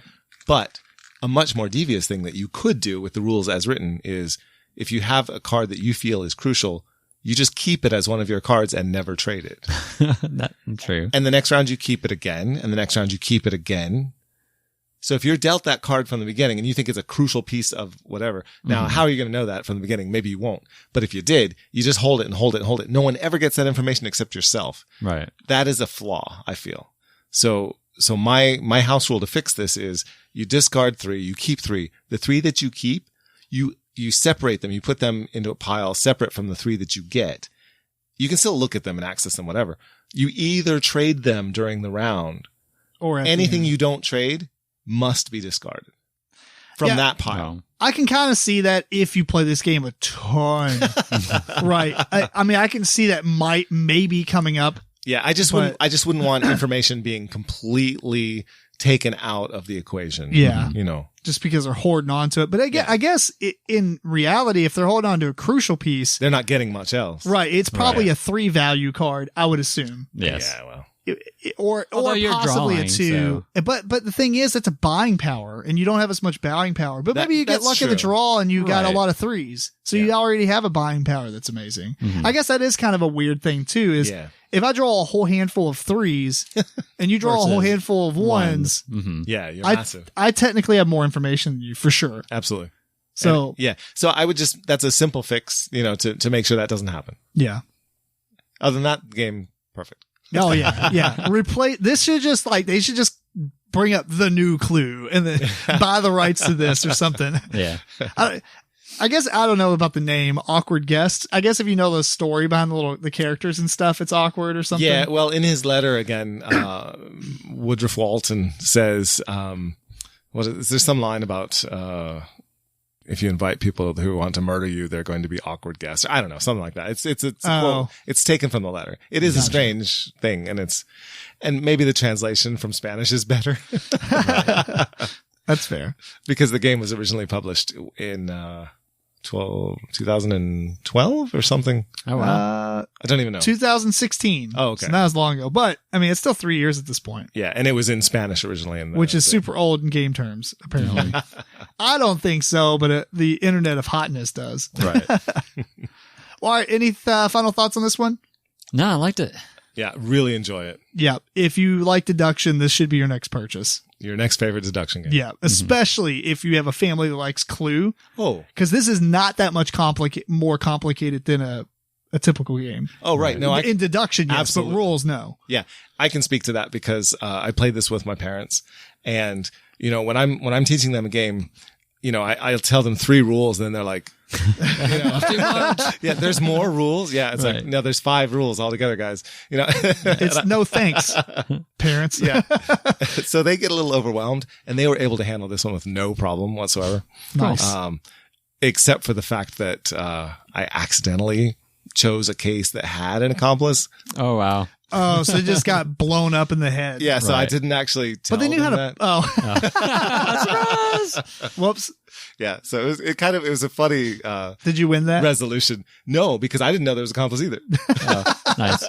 We were all like, after a while, we were all like, I thought I solved it. I thought, and yeah. Whoops. Then we found out later we were all wrong because of that. Sorry, parents. Yeah, but they still enjoyed it anyway. So that says something for it too. Well, sweet. Check out Awkward Guests. It's 3 thumbs up from us, I guess. So. Absolutely. And the last game we have on this episode is Warehouse 13, which is designed by Michael Aldridge, Russ Roop, M. Sean Smith, the second. I had a comma and then a 2. I was like, is that another person? The artist is Aaron Young and the publisher is Infinite Dreams Gaming. Yes. And Warehouse 13 is based off of the TV series on Sci-Fi. I have not seen that. George has seen that. Mm-hmm. I have. Or started to watch it anyway. Eric? I have not. All right. So that ahead of time. To kind of give rundown real quick, the way the game is kind of played from a summary perspective, without going into all the rules, because there is a good amount of rules, but not an overwhelming amount of rules, I would say. It's a fair assessment. Yeah. Mm-hmm. The idea behind it is, in the realm of Battlestar Galactica, the board game, and Dark Moon-esque. Yes. If you want to kind of combine those in some ways, it kind of spawns this game. But basically, you're going to play best of 3 of 5. There are a stack of artifacts that you're trying to go retrieve. If you get 3 of them, you win the game. If the bad guys get 3 of them, you lose the game. There's also extra ways to lose the game as good guys, as always with semi-cooperative games. The artifacts are objects of power that are out to wreck the world's day. Yeah, so they have weird artifacts. I mean, it's like real life items that just in the show have magical properties, and they're trying to take them back to Warehouse 13 to kind of contain them so that nobody else use them. Yeah. And basically Moriarty, or what's his name? What? The bad guy, McPherson. It could be Moriarty. Like, he could easily be in the show. Yeah, I know. That's why I said that. He's trying to go get these things. So here's how the game kind of works. Everybody's going to get a character. You're also going to get a loyalty card that will tell you if you're the traitor or not. Otherwise, you're loyal. That's obviously kept secret. You get some static or some special abilities. You'll get one that's kind of a static ability that happens all the time. You'll get one that you can use once per episode, which in an episode is one of these artifact cards, one of those entire phases or whatever. You also have a once per game card, which is called the season ability. And you also have a detriment card, which will give you some kind of detriment. All these are face up in front of you, so everybody knows what your cards are. Yep. And then you're ready to begin. And basically what's going to happen is you're going to flip over a ping card, and this card is going to kind of tell you where in the world this card is in gameplay terms. It just tells you which dice you're going to roll and keep on the artifact card. The rest of the dice are going to be rolled and put on these 4 different spots called leads. And all these dice are called clue dice. And the idea behind it is you got to gather as many of these clue dice as possible. That way, when you do find the artifact and the artifact gets revealed, you can roll those and apply those results to the artifact, because it's going to require so many points of the 4 different icons. Right. You're going out and you're tracking down leads to find the artifact. You know, there's some mutilated cows in Alabama or something, and you know, you're following a trail of weird, and they have like stuff. Green glowing slashes across them or something. I don't know, but yeah, it's kind of like that idea. In the game, you're just collecting dice to be able to use them to capture or retrieve the relic or artifact. Yeah. So what's going to happen is everybody's going to have, after you set the dice rolling up and stuff, there's a phase in which you're going to resolve a traitor card if there's no traitor revealed. Otherwise, the traitor gets to take a turn in which he gets to play a card from his hand rather than just top decking it, essentially. And then he gets to replace a card. But then you go on to each player having an action. And these actions, if you look at the board, there's a warehouse, and then there's a field. Which is like you're in the field or whatever, not an actual field, but out in the outside of the warehouse, which is ironic considering that some of the actions you can take in the warehouse aren't in the warehouse, but that's fine. Like the bed and breakfast. The bed and breakfast. It's adjoining, let's say. Okay, it's adjoining. Yeah. So anyway, you can take an action that's in the warehouse, or you can travel to the opposite, which is the field, and then do some of the actions there or whatever. But you only get one action. So you can play one of your trait cards that you gather, which is only if it has an action ability. You can get more of those trait cards by drawing them from one of the 4 decks, which will give you, each trait card has a bottom half and a top. The bottom is a special ability. The top half, or kind of the top part, will tell you a value and a type of the 4. And that's basically what you're going to use to claim those dice. Yes. So if you see a lot of lore dice were rolled, you want to go to the lore deck and draw cards from it so that you have lore cards to be able to draw those dice. Yeah. You're doing research to find out information. Yeah. Mm-hmm. Or you might like draw intuition cards or whatever. There's 4 different ones. Yeah. You can also, throughout the game, you're going to gain stress, which are just cards that clog up your hand because you do have a hand size. But more importantly, when the stress deck is empty, you lose the game. Yes. So you gotta manage your stress by going to the bed and breakfast, having a meal, losing 2 stress. You can also do a what's called bronzing a character. And what that is basically putting somebody in carbonite. Yes. It freezes them.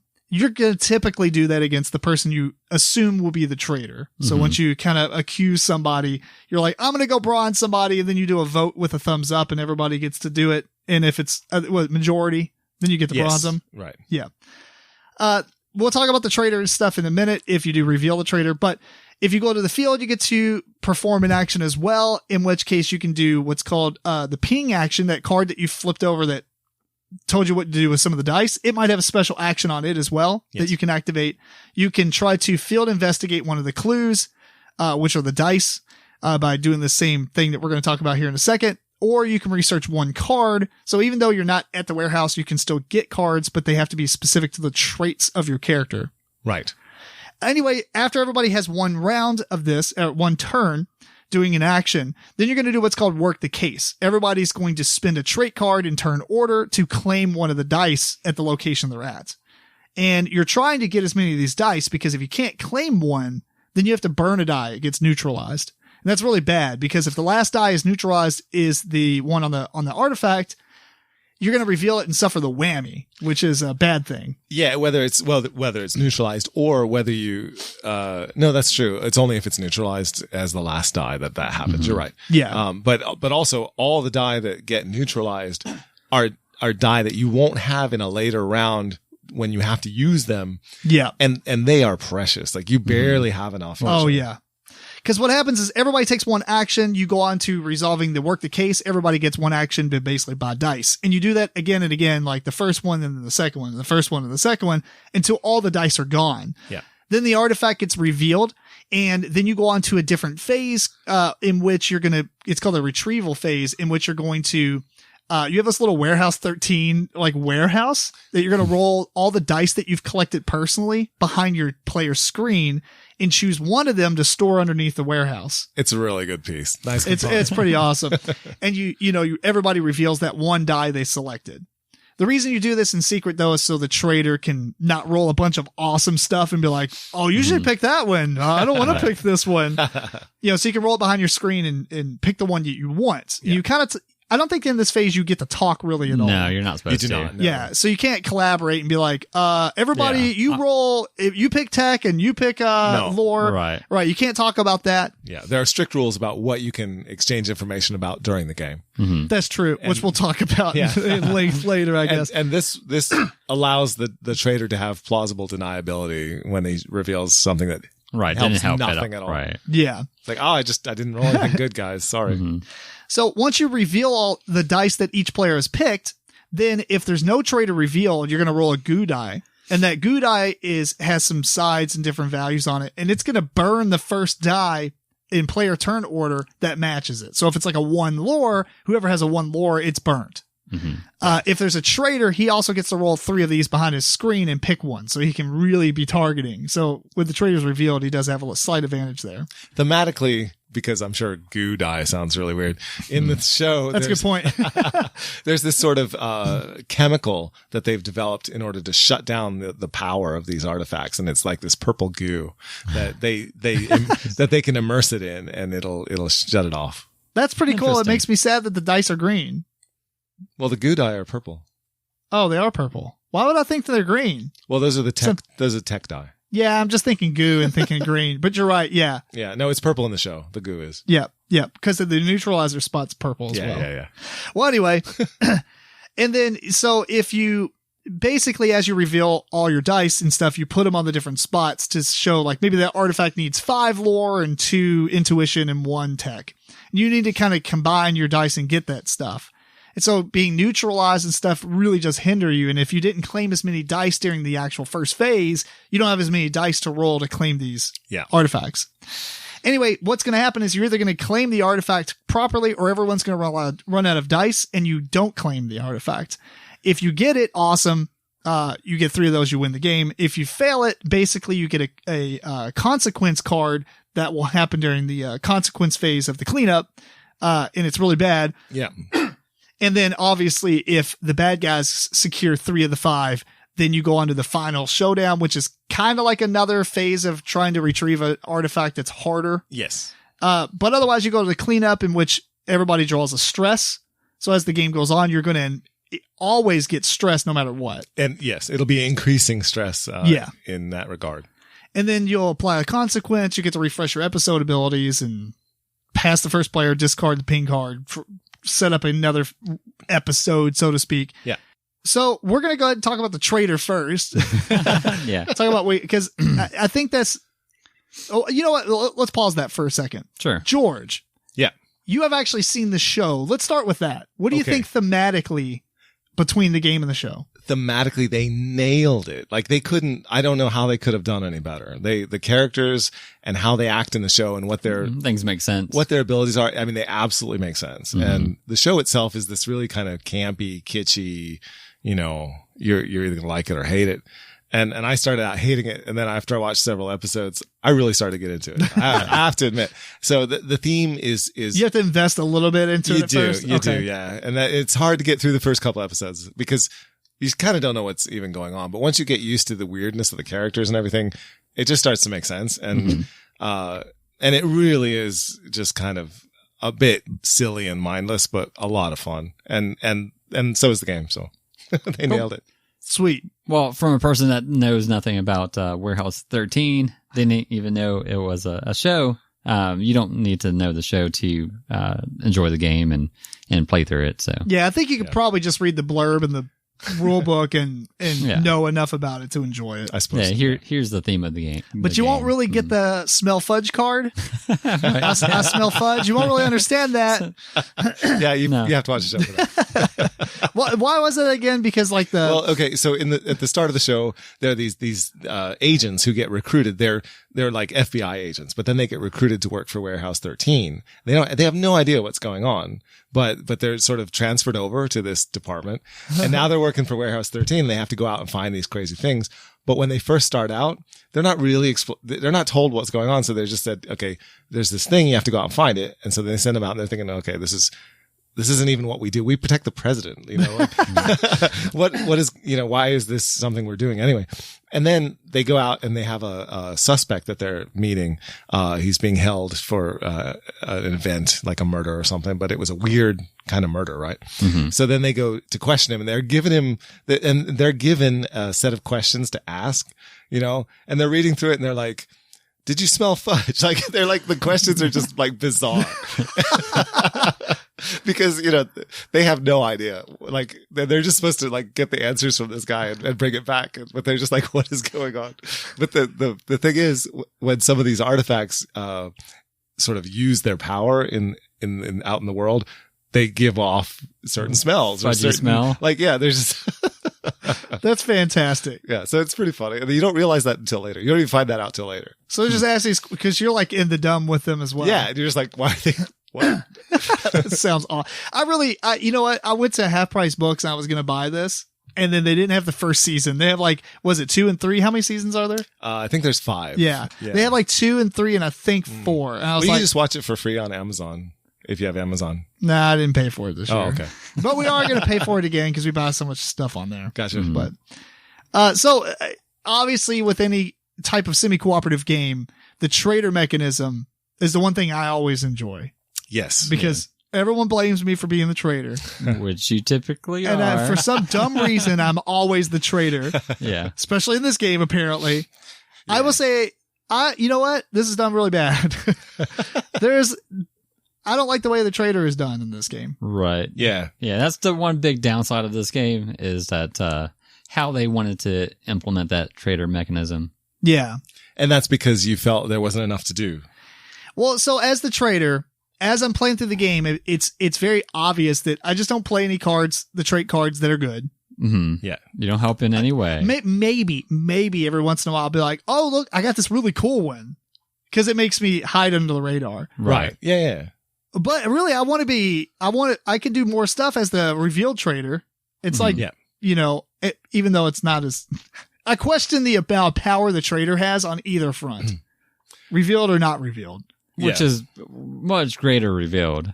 I don't know. I don't even know if it's like much greater because you all lost. I basically didn't do anything but help. So, the second game we were playing, I just went along with everything. The only thing I did not do is play really good cards, but I retrieved all the dice I was supposed to, except for one. And it was legit. I was serious. Like, I can't get this if you get that. Then he got him. I'm like, really? I told you I could. I'm like, I'm a trader and I'm telling you like the truth. What are you doing? So it's, the game's obviously balanced against the players, I think. I feel that it is. And I think part of that is because the game also plays as a co-op. And so to make it a decent co-op, it has to be hard. That's fair. Then when you throw in a trader, the trader can just sit back and not do a whole lot because the game's already hard. The game's already hard. Yeah. And there are a lot of things that the trader can do, just by denying help. Yes. Mm-hmm. And that really can throw off the balance of the game, which hurts the players, but it's super subtle and you can't really figure it out. Yeah. Right. So it's not an exciting role as the trader necessarily, unless I'm always excited to be the trader. Let's don't get that wrong. But. Okay. But unless you get revealed and there's only certain circumstances in which you can get revealed. Yeah, they're really hard circumstances. I mean, actually, the only way that the only circumstance that's actually pretty easy is to have somebody else bronze on accident. Yeah. Well, not on accident. But, I mean, like they bronzed them on purpose, but they thought they were the traitor. Right. So, like, if we teamed up and bronzed George, but I was the traitor, I could reveal myself. The only other way is to be left alone in the field and claim the artifact. Dude. No, that's not gonna happen. Maybe with 3 players. Anything past that, I cannot imagine it because I don't know. Why would you be out there alone? First off, there's no need to be. Right. It doesn't seem like there'd be any scenario where you would sure, you go out there by yourself. Yeah, there's enough dice out there. You need more than one player to be out there anyway. Correct. Yeah. Yeah. And on top of that, there's like no benefit to reveal the traitor for the good guys. Exactly. I mean, there's some minor benefits, and we'll talk about that, I guess. But what happens is you reveal them, right? Say you bronze the traitor. He's out for like 2 rounds. Yes. Whoa, yay. And like, as we've said, his contribution isn't that crucial at that point anyway. Yeah. So it's hardly any kind of a maybe he'll put back a couple stress. Yeah. I never felt like stress was massively important, although I did think I won that way, but it got a little tight there at the very, very end. Yeah, when we lost, yeah. And that's also that also goes into a game that you might not get the first 3 or something. If you have 3 that you got and 2 that you missed. So there is a longer game where stress might be more of a detriment. Yeah. But in a shorter game, if you're able to do really well, then stress is not going to bother you. Yeah, this is one of those games where things aren't a problem until they're a problem. Like the damage to the warehouse, it doesn't matter until, oh my gosh, we're going to lose. Right. There's only one more. And the stress is the same way. It's just like, it doesn't matter. Oh, we're losing. Although it does clog up your hand as well. Yeah. Yeah, but I think you have like 13 card hand limit. So you got a lot of cards. What was interesting though is how like poorer the game is. Because if you lose that first artifact, you get a consequence, and that consequence can be bad. Yeah, and then like you get another consequence. You're like, oh my gosh. So like you're fighting an uphill battle for the rest of the game. Whereas if you win the first artifact and you win the second one, I mean, bam, you're doing really well, and you don't have like 2 consequences against you. Yes, but I've seen it. I've played it where I've won the first 2 artifacts and then just lost the next 3. Oh, that's bad. Yeah. It can easily swing. I do like the consequences. They were kind of neat. Like those are the ones that actually like put like a requirement to roll a die before you can get a certain specific, like to go discard stress and stuff. Yeah, they really do gum up the works, and it's already difficult. So then like you said, it can snowball. Which the iconography on that one was a little confusing. Yes, it's like not in the book. No, I mean like in text form maybe, but I don't think that symbol. It's just a symbol greater than 1. Like what does that mean? On what? Doing what? Yeah. Yeah. Could you have maybe just put a die there greater than 1 or something? Yeah. Yeah. But it means roll the warehouse die greater than 1. Yeah. Well, what else? I agree with what you're saying as far as like I wonder, I'm a little bit mixed on the game because I really do like the theme. I really do enjoy the way that the game goes, but I see what you're saying about the tension level, especially if you're the bad guy. There's not that much tension. You can kind of sit back, and then, and then let the game do the work. And then once the game has done the work, and let's say the warehouse is about to fall apart because of all the damage and the players haven't done anything about it, then it's a bit anticlimactic when you get a chance to reveal yourself and you're like, oh, and now I make the warehouse explode. Yeah, it kind of feels because like I can just do that. You feel like a really card. bored sniper. So like, to give you an example, in Shadows over Camelot, you get, for me, I get nervous when I'm the traitor sometimes because I'm like, oh my gosh, that was a really bad move. And people are like, I'm questioning you. You really have to, because you do not want to be revealed. Right. You lose a lot of power as a traitor if you're revealed. Absolutely. In this game, you actually get more powerful. So it's like you want to be revealed. That doesn't make any sense. Desperately want to get revealed. Yeah. Right. And so, I mean, not that you're like massively more powerful. You just have a little bit of choice on what cards get flipped out. Yep. And maybe the die rolls. And the die roll. You get it. But that's still kind of random. So, I mean, you know what they're kind of going against, but they can't talk about it anyway. So it's not like you're choosing anything that wouldn't be randomly rolled in. I'll pick the 2 of this. but instead of really random, what they need these 3 symbols. I guess now, as it goes, yes. Yeah, now they only need this symbol. And you have 3 dice to try to hit that symbol. You have a lot more power, honestly. There is a lot more power there. Yeah, you're right. I will say that. But what I was saying about the board snipers, you're just kind of waiting around like, oh, okay, I'm a traitor. Oh yeah, I guess I can make them lose a game, pal.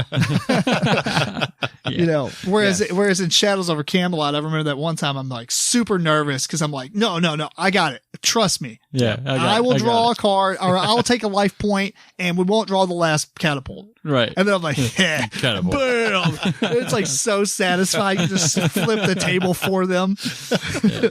But I never felt like that kind of tension or excitement, as the traitor. Yeah. And so I don't know, that's the game is really great. As far as what it's doing, it's incredibly long.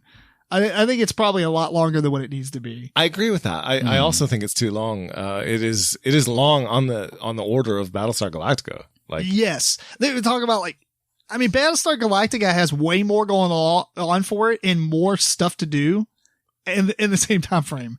Yeah. I don't know. What do they say? It says 120 to 150 minutes. They already know it's long. I mean, that's like 3 hours. Right. It's the same as Battlestar Galactica. Yeah. And I worry that Battlestar Galactica has more tension somehow. I would say our second game took us 2 hours and 40 minutes. That's with 5 people. I mean, that's still pretty long. Mm-hmm. Yeah. Yeah. Was way down from our first game. Well, that's true. And it would, and it could get faster and faster. It's just that, well, I think the first game had a lot of rules. I mean, the rule book. Questions. Mm-hmm. I mean, this is pretty synonymous online, but a lot of people do not like the rule book. So yeah, no, the rule book is not great. There was quite a bit of looking things up and be like, how does that interact? And it's not very well laid out and stuff. Mm-hmm. I didn't read the rule book when we first played it, but I went through because it's been a couple weeks since we've played it last. And I'm like, if I'm going to explain the game, I really should kind of browse through the rulebook real quick. And after playing the game a couple of times, the rulebook seems okay. But I can see if you've never played it, when you first read the rulebook, you're like, what? Right. Yeah. Yeah. So I do think that Battlestar Galactica is a much more fragile game, Yeah. Well, I don't like the way you could become a Cylon. Yeah, it's thematic, but. Yeah. And people who know that game, they know your character can only draw these particular color of cards. Yeah. And then here's what's been put in the pot, and we're going to look at all this. And now I know exactly who the Cylon is. You know what I mean? Like, right. It's much easier to get found out as the Cylon. Yes. And then that can, I think the games really are similar in that they can have an arc where they're really good, or they can have an arc, like you're saying, where you're the board sniper and it's like you do one thing because you happen to watch the players do so badly. You're like, oh, I guess I'll end it, guys. Yeah. So, right. Put you out of your misery. So I think either game can have an arc to it that is either, just flat and terrible or really good. Yeah. And so I guess it just comes down to which theme you enjoy better. They're really similar games. They are. I will say though, I did not have fun playing this game. When I was playing it, that was like super double negative. What I mean by that is I enjoyed playing the game the entire time. Yeah.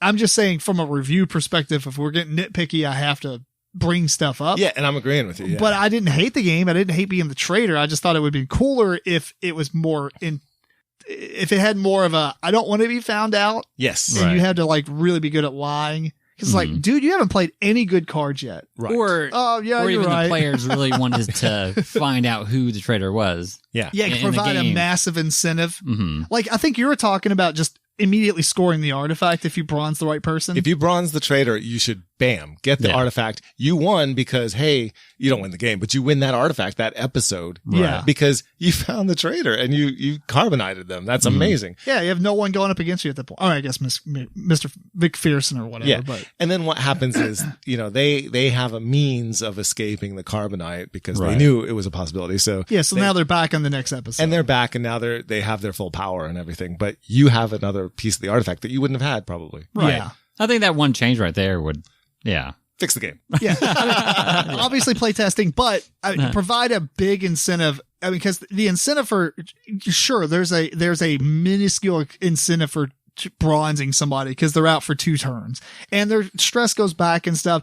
But you're talking like small mathematics where the feeling of what just happens mediocre. Right. Oh, Yeah. cool. We got the trader. It's more like Actually, out for it's- two no. you're more excited that you found out who the trader was than actually what your reward for doing so is. And your punishment for trying to get the trader and getting it wrong is so much desperately worse than the benefit benefits. of getting 2 Which I don't think there's rounds. much of a benefit.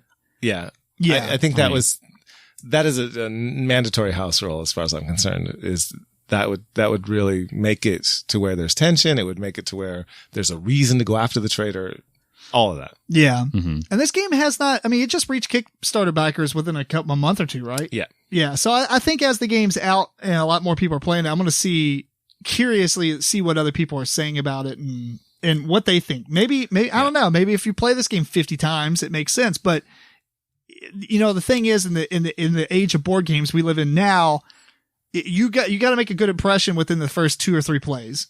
Right. I mean, especially on the second play.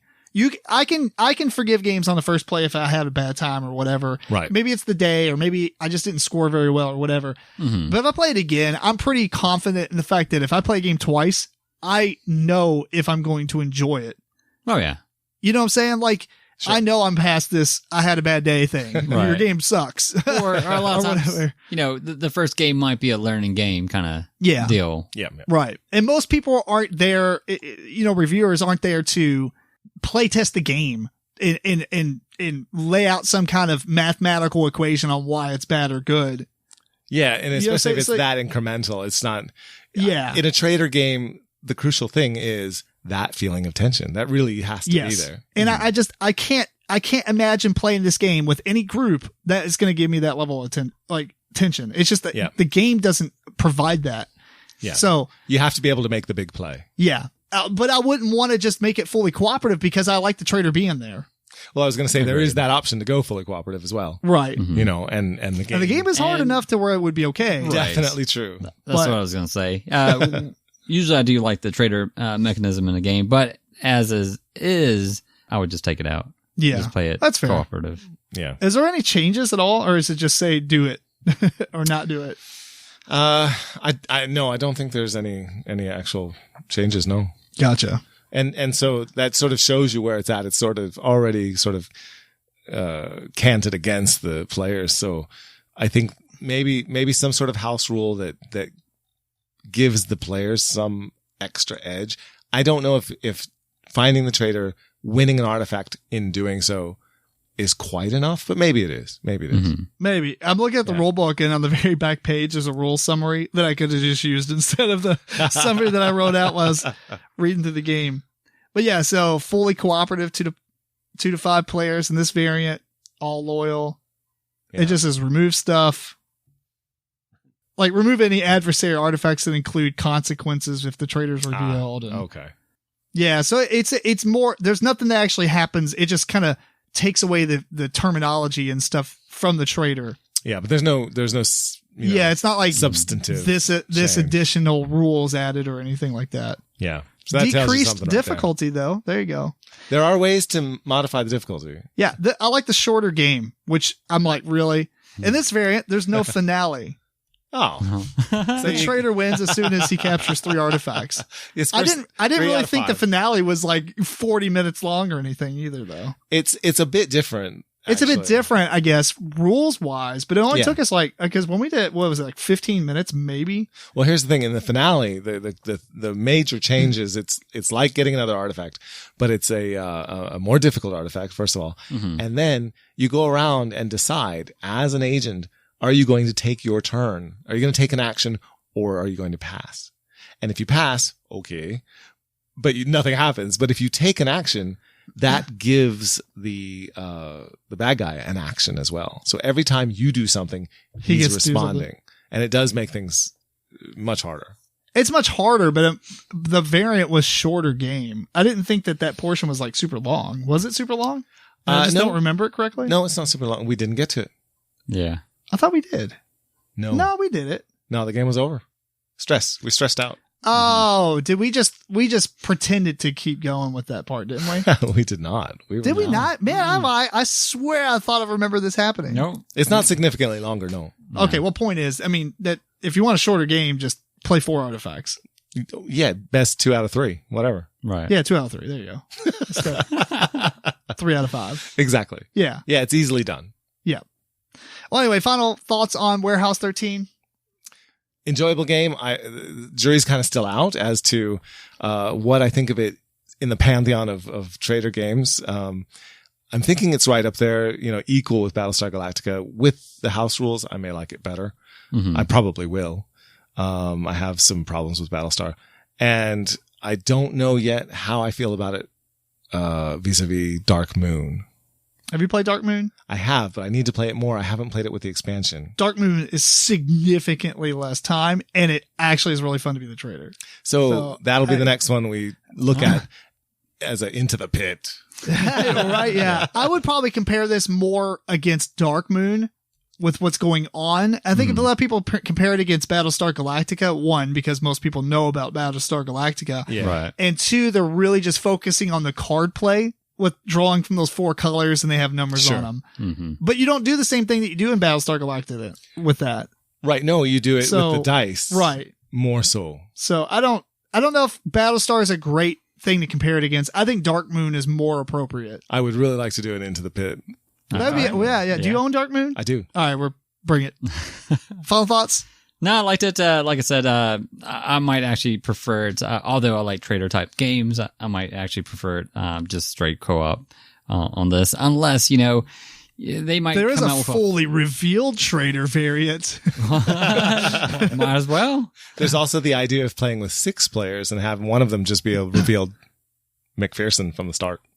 Interesting. And the other one is their accomplice. And he's Oh my hidden? goodness. Yeah. Oh, dope. Yeah, I mean, I didn't mind my playthrough. But like I said, I didn't really enjoy the trader mechanism in this game, but maybe with a little tweaks, it would be better. Yeah. I agree. I think that I enjoyed it. I think the theme is really funny, especially knowing more about the TV show. Mm-hmm. The trader mechanism was kind of lackluster to me in comparison to other trader games, which wouldn't be that big of a deal. The only reason it's a big deal is because of the length of the game. It's super long, and to be kind of meh for being the trader the whole time, that's bad. If it was like a 45-minute to an hour game, it would be great. Yeah. Like that's fine. I mean, whatever for the trader. Right. Yeah. And to what you were saying, Eric, as far as preferring the co-op, I think that sort of ties into what you were saying earlier, that the actual process of the game and what you do in the game is fun. I guess we kind of was indirectly saying that. Yeah. But you're right. Yeah. Getting the dice, acquiring the die by having the cards, figuring out what you're going to do with the multi-purpose cards. Are you going to use them for the dice? Are you going to use them for their abilities? And, that whole puzzle and getting... And talking amongst the communication is actually really cool during all that phases. And all of that is very fun. And the non-communication parts as well, where you're trying to get the artifact, but you can't tell anybody what, you have knowledge on what color people have on their dice. But that's it. Yeah. So you'll be like, all right, I know Tim has a green and what is it? Initiative dice, tech dice. Yeah. So I know he has a better chance of going for tech. I might try to go for something else. Yeah. And then you both end up going for intuition, and you don't need that much intuition. Mm-hmm. And so you botched it. Yeah. And then that's where your, special abilities might come in one time per game, right? To save, And all of that is clever and fun. It really is enjoyable. And we probably did harp on the trader thing a lot. Mm-hmm. It was a big... It was a big part of the game, right? Right. Yeah. But the game is really fun, and what you're doing and the way you're doing it and stuff. Although I will mention one thing now that we've talked about it. The dice are very confusing because the dice are one color and they have symbols. The symbols are representing other colors. Right. And they go into other color slots. Yeah, they go into other color slots. You're like, what is happening? Yeah. So that's true. It's not that bad, but the first couple of rounds, I mean, you're like, whoa, what? No, you can't spend that on that. You have to spend the symbol or what? Yeah. It's just, yeah. I can't remember the name of it now, but it's like those puzzles or that test where you have to look at the Stroop effect. Stroop. Thank you. Yeah. It's the Stroop effect. Yeah. Anyway. All right. We done with this one? Yep. I recommend trying it out, especially if you like the film or if you like the show, you could probably just buy it. Right. Especially if you like trader cooperative games, just buy it. I mean, it is going to be fun for you. I do enjoy the game. I'm going to keep playing it and compare it against Dark Moon and see what I finally think. Yeah, we'll have to do Dark Moon and do it Into the Pit because I think that's a pretty good. Perfect. Yeah. Cool. Anyway, that is Warehouse 13. So it's time for the meat of the episode, the main topic, board gaming etiquette. Matt and I have talked about a couple of these specifically in the first couple of episodes, like in the teens. Mm-hmm. So it's been quite a while. It's been like 3 years. And time to rehash. It was obviously before you two. Matt's not here, but I mean, I'm sure we would just reiterate the same stuff we said. Okay. But I kind of took all those things that we talked about, mashed them into one topic, board gaming etiquette, because we've talked about some of these things, like I said, specifically. Now it's kind of fun to bring these up, and really it's going to be Eric and I saying the same stuff together and then George saying something completely different. So I thought it would be maybe we'll have similarities, but we'll see. And to be honest, I didn't actually prepare for this. No, that's fine. Well, I don't know how much you need to prepare for this. Well, that's true. Anyway, because these are just things that commonly happen in the gaming groups. Right. I didn't organize my thoughts in any way. Yeah, no, that's fair. I actually we have some structure here anyway. So the first thing, board gaming etiquette, would mostly be talking about things that you do around the gaming table, that everybody just kind of understands is what is the norm. Right. Like one of those things, I'm actually going to move this to the top because it makes the most sense. Like for instance, cocked dice. And that's one thing that a lot of gaming groups do completely different is how do you handle a cocked die? Okay. How do you handle a die that falls on the floor? And what exactly is a cocked die? What is it? What constitutes if I move this, will it land? Or yeah. Mm-hmm. So what I do, a cocked die is a die that isn't laying flat on its face. Right. For whatever reason, it's on a crack. What happens if it's halfway on a card? Wait, the thickness of a card is not affecting. It's not flat. No. It's not flat though. No, the slope has to be a certain amount. Right. Yeah. Above 8%. So, dude, you would be blown away at tournaments. I don't do tournaments, and this is probably why. I know, but I'm saying like some people that is religiously a no. Like no, it shall be re-rolled. Oh my god. Well, okay. My rule for whether the die gets re-rolled or not is if you can place another die on top of it without having that die fall off, it's fine. What about 20-sided die? I mean, that's getting challenging. How do you? That's cock like you turned it into a die? dexterity game. If it's like in a crack or something. Oh, that's weird. Yeah, that's kind of fun. Actually.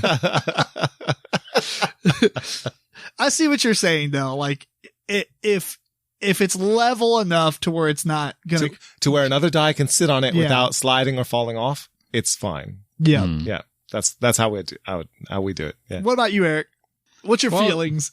Depending on the die. Well, if it falls off the table, we usually say anything that falls off the table is not what rolled on the floor. You just roll it back on the table. Yeah. Same. Re-roll it. Yeah. Mm-hmm. If it's on, You know what? I'll pause you on that one. Sure. We're talking about two separate things now. The floor is okay. The floor is different than cocked dice. Oh, we're just talking about cocked dice. Yeah, we'll go back to the floor. Okay. If it's actually leaning up against something substantial, maybe like a phone or something like that, where it's not flat-ish on a surface, I would say re-roll it. But if it's on like a mouse pad or something, where it's not perfectly flat, Play mat or like cocked on the board of the game. right? That's fine. You can see the number that it would be. Yeah, it's not like if it fell more, it was going to bounce another 3 times. Right. Yeah, So that's my feeling on it anyway. I agree with that. I think it's slightly like I have two mindsets with dice: Mm-hmm. board gaming A tournament. and War Machine. Yeah. When you're playing like miniature games and stuff, cocked dice are really interesting because like you're playing on a table that has a lot of terrain and different things, and Right. and it just might have a lot of unevenness to it. So I'll either play with something that is flat or roll them off to the side of the table where they're not actually in the game, Right. or have big enough dice that they don't matter. Because people Yeah. bring in these tiny little 13 millimeter dice, 12 meter mold. It's like, dude. But so in a tournament, yeah, I'm a little bit more strict on it. But in a board game, I almost don't even care. I mean, if people are like, you whatever, just like, I mean, I do care. I mean, if it's obviously like that should have kept going, re-roll it. But if you're right. If it's like if it's cocked on the game board, the thickness of a game board, Right. I don't care. Like that's staying the same. Yeah. Well, my rule's binary. It's either you can put a die on it or you can't. That's fair. So it doesn't matter what it's cocked on. But then we get to the dice off the table because some people are like, don't touch it. Yeah. It did what it did. I feel like if it's not on the table, it is not in play. Absolutely not. Yeah. Yeah. Yeah. And I'm the worst at that. I will throw dice across the room, like accidentally trying to roll it. I do it all the time. But man, in certain games, if you're playing with new people, like these are ground rules you got to establish beforehand. Oh, yeah. Because they're like, oh, it's a 6. It's off the table, dude. No, it's a 6. It rolled a 6. It left your hand. Okay. If it left your hand, it's rolled. Yeah. This one's interesting because I see George do it, but I don't really care. But in War Machine, it will bother me. But when people roll a die at a time in a pool of dice, Yeah, George does that. It's like, one. Oh, I got it. I don't have to roll the rest. No, roll them all at the same time. In a board game, I don't really care. But in War Machine, it will, or like Warhammer 40K, where you're supposed to roll a handful of dice. It will. I'm like, nope. It is all or nothing. Is that because you could roll a die and then take another die and like hit that die with it and change Yeah, it? because in War Machine, or not so much in War Machine, because you're only rolling like maybe up to 4 to 5 dice at most. But you're right. If you're playing 40K and you roll 40 dice. like 30 dice, if you're rolling them one at a time and you're not really paying attention, how can you remember what 40 dice look like? If you actually bounce into a bunch of them for some reason. Yeah. So it has to all happen at the same time. I agree with that. Yeah. Even though I don't always do it. It also kills, like for me, like, I don't know how, is it suspenseful for you to do it one at a time? That's why I do it. But to be fair, I don't make them hit each other. Yeah, no, you don't. You don't. Yeah. You're pretty good at actually spreading them out. Yeah. One at a time. Spread it out. I almost like the shock of seeing it all at one once. time. Mm-hmm. Yeah. I do kind of agree, on George's perspective as well. Sometimes it's not like, did I get it? No, I didn't get it. So you, instead of getting all that at one time, You're doing it in small increments. No, I didn't get it. I feel like I got one more chance. You're just getting more disappointment. Yeah. You got more times to disappoint yourself. That's true. Because if I roll once, I'm either disappointed or satisfied. Right. If you roll, you're like disappointment. Got it. Yeah. I guess maybe the last one would be even more amplified if it succeeded. Right. That's true. All right. Well, now that we've established kind of what board gaming etiquette is, we'll run through the rest For of dice, these. anyway. Yeah, for dice. So the next one is pretty controversial, I think, or at least not really controversial, but super debatable. But allowing takebacks. Mm-hmm. Oh yeah. So Okay. Okay. Let's get into it. because there's degrees of allowing a take back. There are, and I play with a game group up in Dayton, and we've had this controversy for a while, and actually massive fights have started over this. Really? Yeah, Take Super backs, big yeah. arguments. yeah. Like sometimes we play games for too long, and everyone's tired, and Yeah. we're gonna- It's cranky. yeah. Yep. So we've had a big blow up about it, and and I was involved. Like I was the one doing the take back, but I didn't feel it was a take back. Like I felt like You didn't feel it was a take back. I felt like I hadn't actually finished my turn. Et cetera, et cetera. Gotcha. But whatever, and then there was a big fight about it. Kind of like you made a move that somebody else got excited about, and you're like, "Oh, that's kind of stupid," and you went back. Like I hadn't made the move. Yeah. right? and Oh, they're like, "No, you moved your purse." It's that- Yeah, your hand. It was chess moves. It was, Your finger left the piece. It was that sort of situation. I can't remember it exactly now, but at any rate, everybody got angry. But so after that happened, one of our friends went and bought one of these Vistaprint things of business cards, and on it says something like, "I get one take One back." take back. Oh, yeah. Actually, I was talking to Tim a little bit about it. I watched or listened to a podcast, and they had issues with take back as well, and they kind of implemented something similar. Yeah. They had either they said they were going to get coins, or they did make coins, but they made a coin where you get one take back in a game. So then what happens is everybody got one of these business cards to start out with. Mm-hmm. And then if you use it, you rip it up. That's it. It's done. Oh, really? You don't get any more. Mm-hmm. But here's the thing. If somebody else does a take back, right? And like if you do a take back and you don't have one of these cards, Mm-hmm. you will get one of those cards. Everybody else will get another one of those cards. Oh, I see what you're saying. Right. So it just keeps going. Mm-hmm. So you might be able to pull up a few of these takebacks and be okay, but if you try to if you do a takeback without one, everybody else Is getting a card. Yeah. So it's kind of, it has actually solved the problem because Oh, really? Nice. you either use your card or you don't, Right. And so, yeah. That's kind of interesting. But nobody can say anything. If you use your card, it's like, it doesn't matter, guys, that you don't like that I'm taking Do you this still back. I'm have taking it back. rules on take back? Like what how we long? usually do is as long as there's no new information that's been set out after your turn ended, or maybe even after the next person has already taken their turn or is in process of taking their turn, that might be too late. You can't use it to get an unfair advantage. Mm-hmm. Yeah. If there's new information that you wouldn't have had, yeah, of course, Okay. but if there's a way to undo that new information, if that Like new cards came out, it's like, all right, those new cards didn't really they haven't matter. happened, shuffle them back Put in, 'em back in. whatever. If there's a way that Oh, I everyone, don't like that. Oh, man. No, you're talking to the wrong person. The deck is destiny. Yeah, that is right. That's destiny. You don't You're shuffle destined. those. You're just destined to have that third card from the Right. top. but the shuffle is destiny too. That's true. You altered reality. Right. Yeah. We're in Dimension 2 now. We have preset this game. Yeah. And now you've changed it. Yeah, I don't do that. I don't either, but I'm just saying, I know. That's really funny. Some people, especially if it's like, all right, everybody draw a card. Stop. Right. Who's supposed to draw that first card? That makes, In turn order. oh, that would make me mad. It drives me mad. Yeah, you know what? It's weird because at first I was really stickler on some of this stuff, and I've kind of gotten relaxed as times went on, like many years.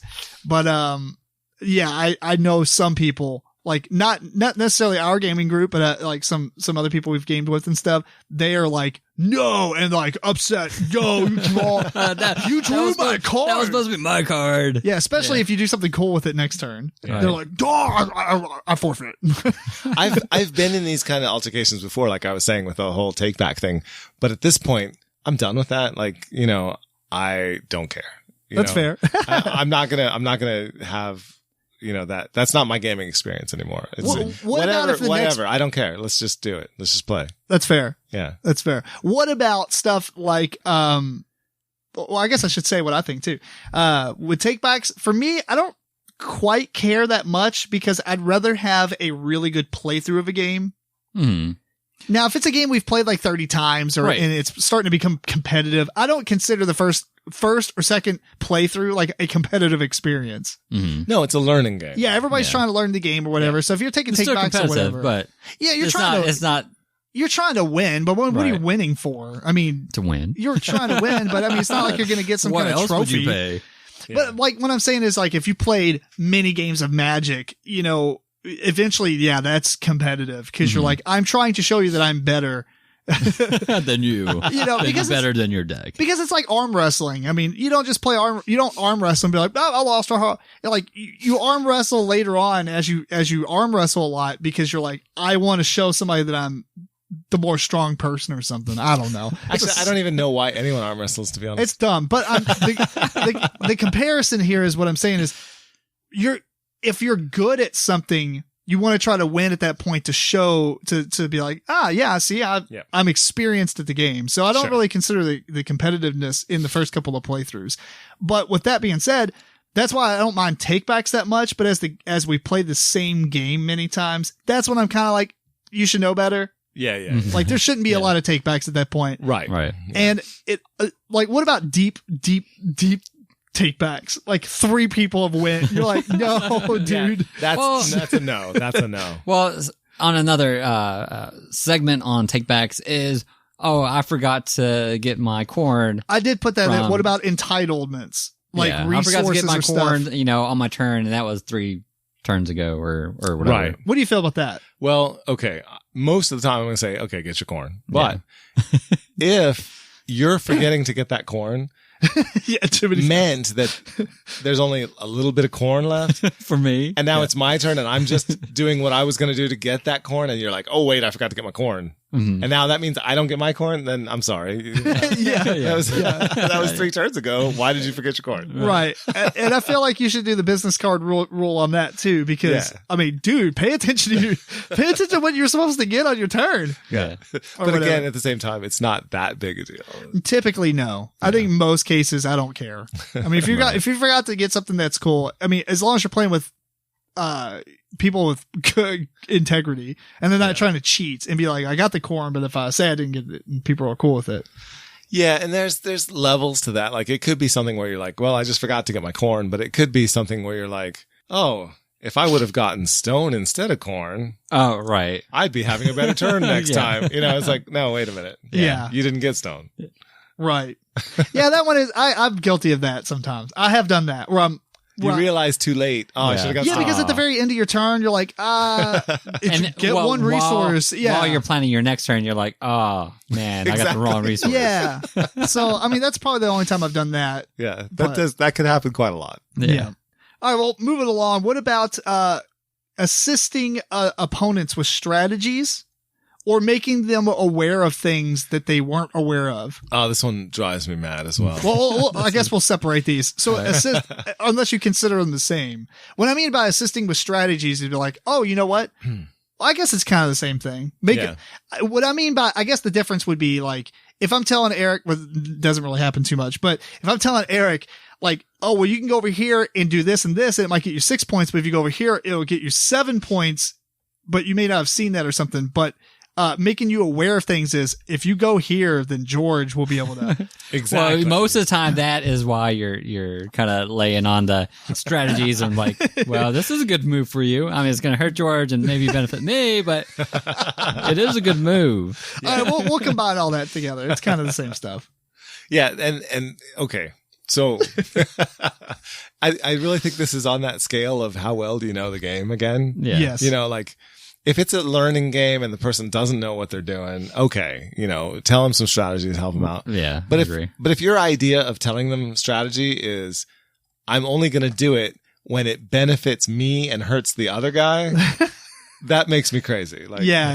you have to be consistent about it. If they have a good move, even if it hurts you, like you should tell them. Yeah. Mhm. If you're telling them. I do that quite a bit. I'm just like, You do. That's true. You need to do that. I mean, I'm getting screwed by it, but I mean, that's awesome. Yeah, Yeah. you do that quite a bit, Yeah. actually. Yeah. But then when everyone knows the game, then it becomes metagaming. You're just trying to convince them to do a thing because you know what the effect Yeah. is going to be. And that's fair. If everyone's doing it, then that's fun. True. I don't know. I don't even like it, even if it's fair, if everyone's doing it. I feel like if the game has a social element to it, then cool. Mm-hmm. Yeah. But- or even if someone is maybe at a disadvantage or needs that help, you're like, okay, you know, maybe you don't fully understand the game or Well, I think something else. He's talking about if everybody's kind of experienced. But with it. yes, and if Right. everybody's experienced, they should kind of Like- win on their own accord and not group. No, but if group accord, everyone I can do guess. it, like if I can Oh. look at what you're doing and say, you know, if you would do that, wow, that would really screw Tim over. You know, yeah, like, Yeah. okay, then so it's up to Tim to say, well, but, Right. you know, Yeah, but It does- if you see, do that- this, that brings in an interesting point that I didn't have on here is the communication etiquette. Because think about it like this. If you're playing Risk, the communication is severe because you are like having alliances and then breaking alliances and stabbing each other in the back and all that stuff. If you're playing Agricola, I don't think that's really the well, you're kind of doing the same thing. Well, but it's worker placement spots. what I'm saying though is Agricola's like theme and style and feeling doesn't include treacherous activity. I mean, it doesn't include For like most people. if you burn down his farm. No, like you know what I'm saying? Like take that spot so we can't get this car. Right. I mean, you're farmers, dude. It's like He who's gets coming 1 over? point per wood. You better take that pile of wood. Yeah, who's coming over to my farm and stealing stuff? You know, like so. I think like the atmosphere of the game isn't supposed to be in the social realm. Whereas like something like Risk is. And so it's weird certain games where you're getting into this massive like arguments and backstabbing and like stuff like that in games like Agricola where it's like, that's not what this game's about, you know? yeah. And That really is group dependent, by the way. it but- really yeah. is. And it can also be dependent upon the person whose turn it is. If it's a person who just takes forever to take their turn, You might just want to help them out to hurry the process. yeah, here, do this. Yes. Just do this. Mathematically, you're getting 10 points more doing this. Just Yeah, go ahead. exactly. I'm gonna save us This all is what you're 15 looking minutes. for. That's exactly right. Yeah. Yeah. Or it can backfire too if you know they're about to make their move and then somebody says, you know, if you did this, and they're like, oh well, let me think about that yeah. for another 3 minutes. Yeah, they'll provide them with AP as they were making their move. Yeah. Yeah. So, I mean, I don't care too much about other people giving other people strategy and pointing things out. I think it's healthy to make players better because you do it in one game. It doesn't mean that it doesn't carry over to another game. If you help allow other players who aren't as experienced see things that they normally don't see, Right. it's going to be a skill they develop against all games, not just that one game. Yeah. You know, like you get good at chess, you're probably going to be able to convert that skill level into other games as well. Because Right. planning 2 to 3 moves ahead in chess Yeah. Or I mean- Shobu. or Shobu, that is significant. Like I didn't understand that when I was a kid, Mhm. you know, because I didn't play a lot of board games and I thought chess was crap. I mean, I like chess now. I don't mind playing it. I don't try to play it all the time, but it really does. Seeing 3 moves ahead is phenomenal as far as strategy. So Absolutely. Oh yeah. help making people better is always a good thing. Yeah, and But you in a sometimes- tournament, it's cutthroat. No, Right.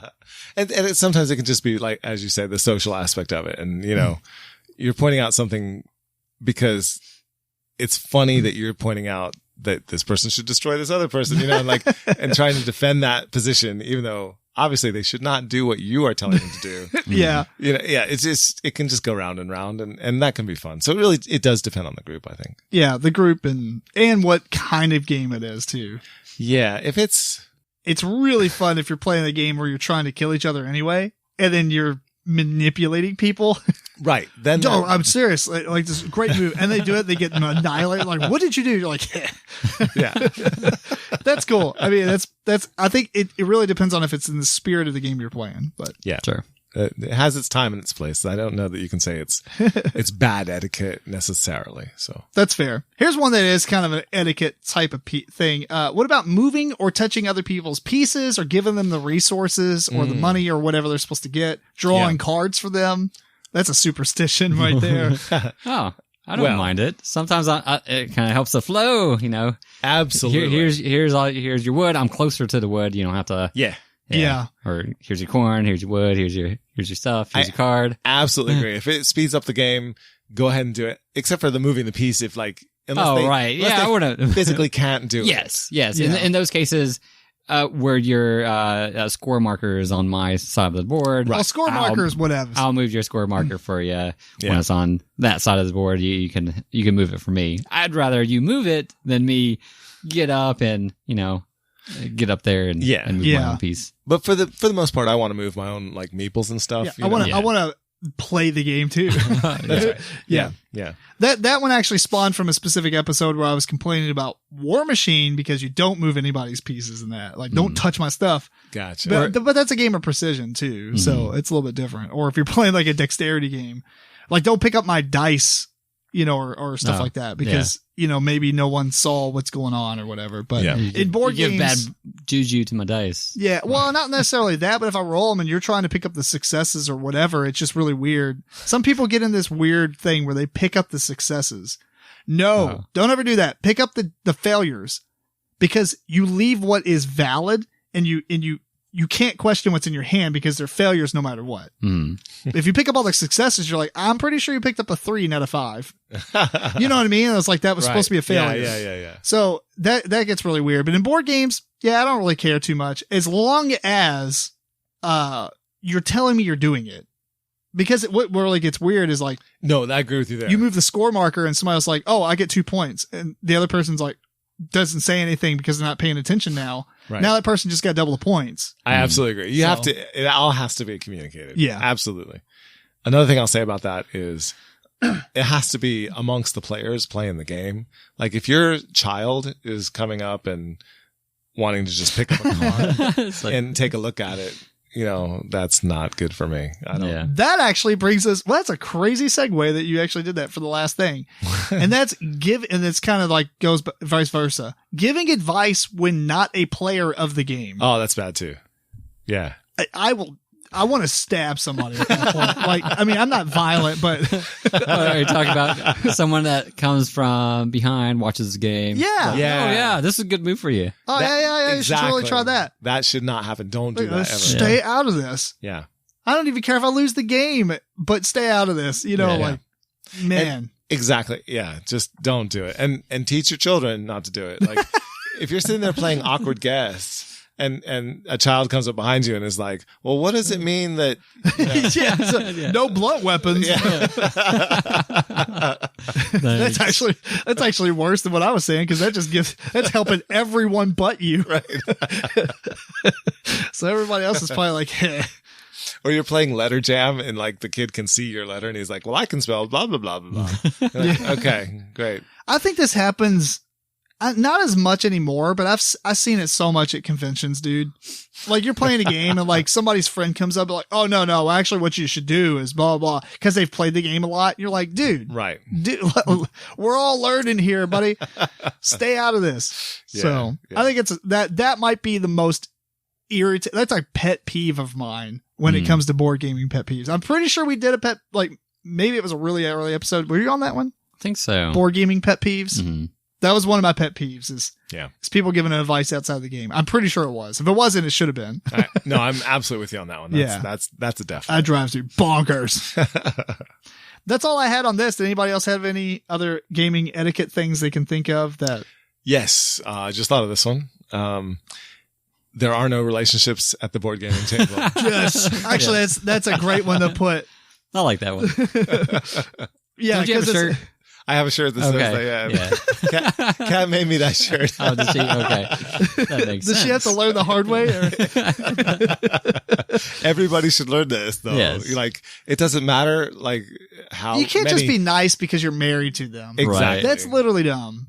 Yeah, absolutely. Yeah. I mean, you have to play the game. I don't think anybody... Or if you're not No. married to them and you want to be married to them, I don't care. Don't be nice. It's usually newlyweds or people Yes. that's not been together a long time. They're like, I can't do anything to hurt her or him. I won't do anything to my beautiful wife. Yes. Like, Even though it's obviously the best play. and the ones that And she's winning and you're second place. Yeah. And like if you just did that, you would win. It's funny how like as you get like typically it's like newlyweds, and then as you're married for 10 years, you're like, I'm gonna stab you in the back. Right. Take You out all your traitor. aggression. This game doesn't even have a traitor. Oh, sure it doesn't, traitor. Yeah. No, I mean, I think our group's pretty good with this, but yeah. I've seen this happen before, and I'm like, you got to be kidding me, dude. Yes. I'm just gonna destroy both of you. Yeah. Double the enjoyment. So Yeah, and this one is one that I'll admit I'm far more strict about than probably most people, and that is I don't want drinks around my games. I don't want food. I don't want people eating food and then playing my games. Like if you eat something, wash your hands, then play the game. And I'm probably I shouldn't be the way I am about it, but I am. I just am. no, that's fair. I mean, you're trying to protect your stuff because I mean, a lot of these are super expensive Kickstarters that you'll probably never get again, or without spending $300 or something stupid. Yeah. So, You know, I did think about one more, which is actually pretty relevant. What about cross game grudges? oh no, that's bad. Yeah. Yeah, I do not like that at all. Yeah. What happens inside one game is a vacuum. We moved on. To some point. But, Some no, people you just know. lied to me on this last game. I'm not going to believe you again. Oh. I mean, it's not a grudge, but. No, that was just the character. Right. I mean, you were Like- obviously doing this every game. yeah.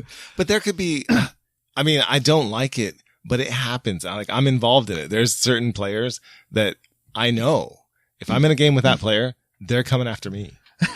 So Yeah, I don't like that either. So I got to go after them first, you know, and it's just, And it's vicious cycle, right? Right. And I don't like it, but I know that it's the way it is. Yes. Yeah, there was one person that was in our gaming group that we played a lot of games that were like dudes on the map kind of games.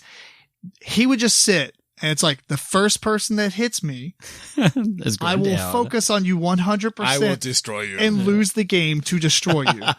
I'm like, that's dumb. That is like, there's no logic behind that other than you just want to be a jerk.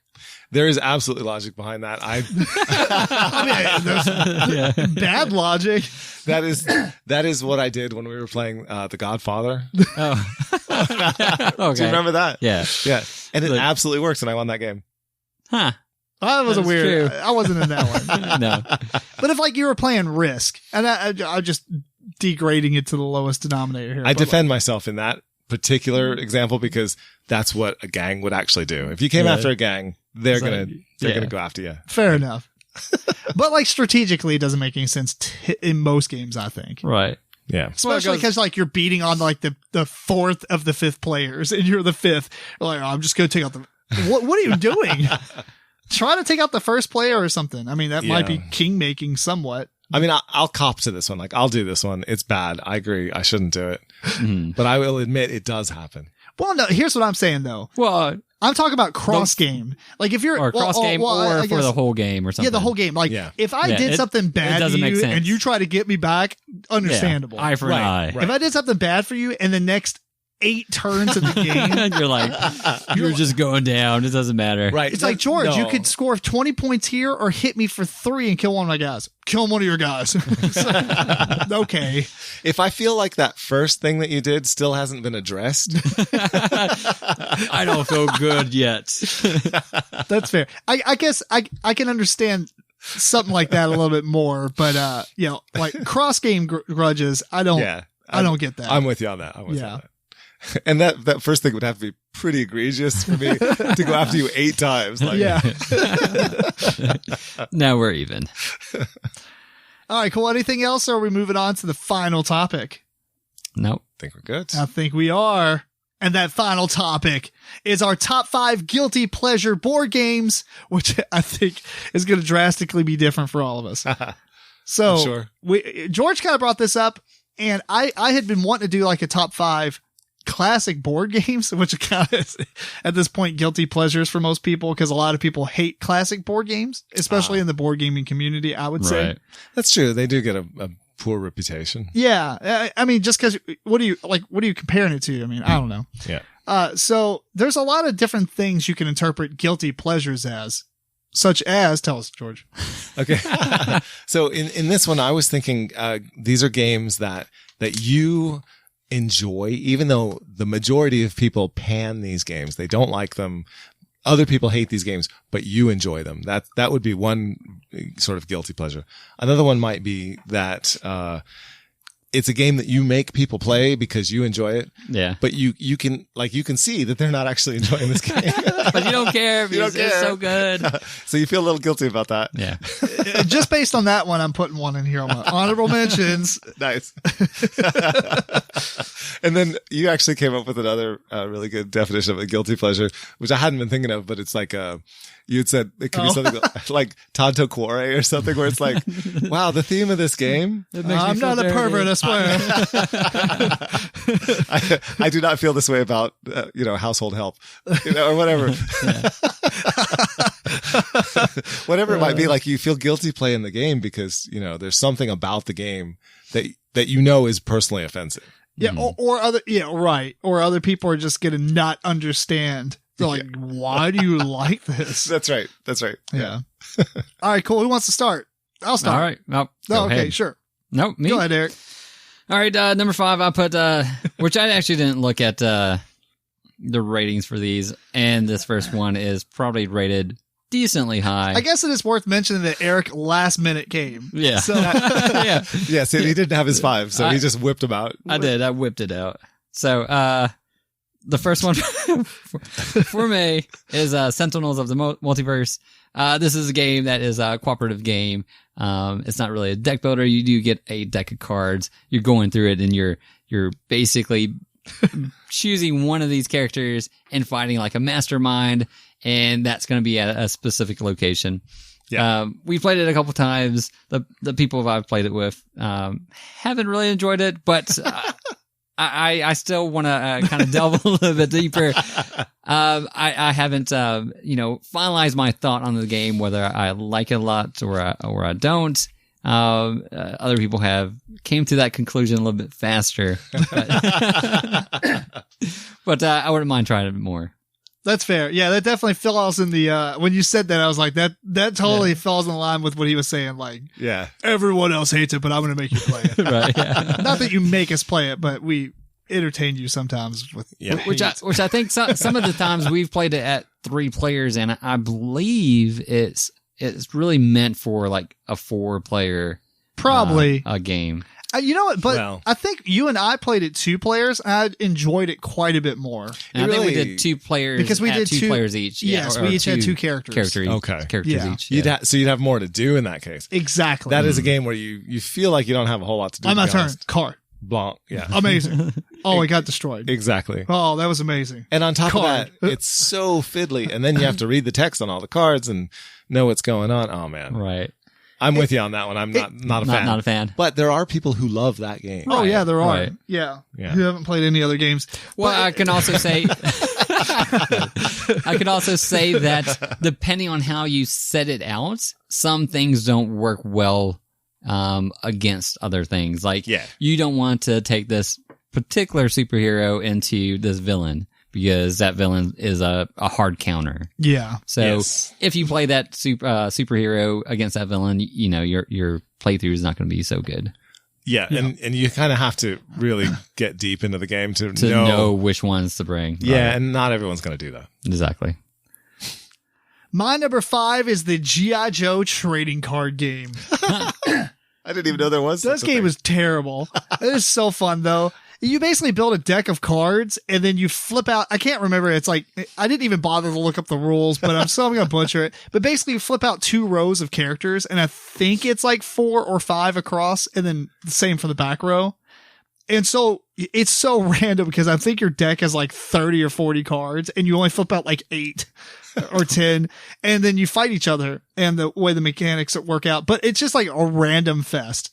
And when this came out, we loved it. It was just so much fun. Everyone hated it. It got it got bad reviews. It got terrible reviews. They canceled it like the first expansion came out and it just died immediately.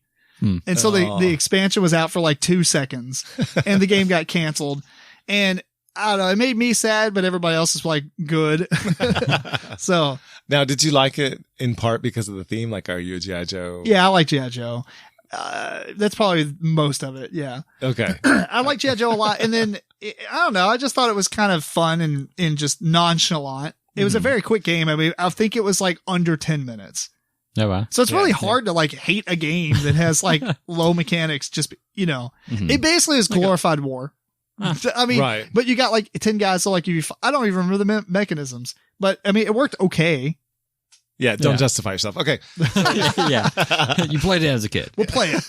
No, actually, this was like, never mind. This was not as a kid. Okay. I think this was like maybe 2006. Okay, never mind. You should have done better. Yeah.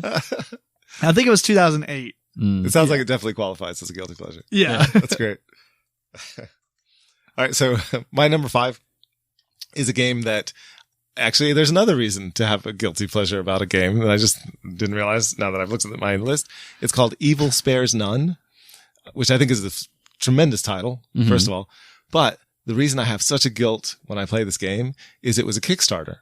And it's a slasher movie kind of Kickstarter where you have characters that run around and there's a killer and he's, trying to hunt you down and it's, the mechanisms are actually really clever and the art is fantastic and they're well done and there's a lot of humor. And the guy who made it, like he even went on and made like newspaper clippings and, he did like some radio plays about it and everything. Like he was like into it. Right. And I appreciate all that. I'm so guilty playing this game because he made like 20 of them and he was supposed to make several thousand. Oh, wow. Yeah. So it was a failed Kickstarter. I actually ended up getting a copy probably because my last name starts with a B. Look at you. Do you know what I mean? Like, right. Yeah. And so I enjoy playing it, but every time I just feel like, oh. Yeah. That's kind of an interesting guilty pleasure. Yeah. Because I'm playing one of the only copies in existence. Yeah. Exactly. It's actually a pretty good game. It actually is a pretty good game. I do enjoy it. Huh. But then again, I house rule things, so I play with some house rules. I did make it better, but it's very playable and enjoyable. We should play it. Okay, cool. Halloween kind of game. Now that Halloween just passed. Yeah. And I'll feel guilty when we play it. All right, next one for me is Chopstick Dexterity Challenge 2000, I think is the name of it. Mega Challenge.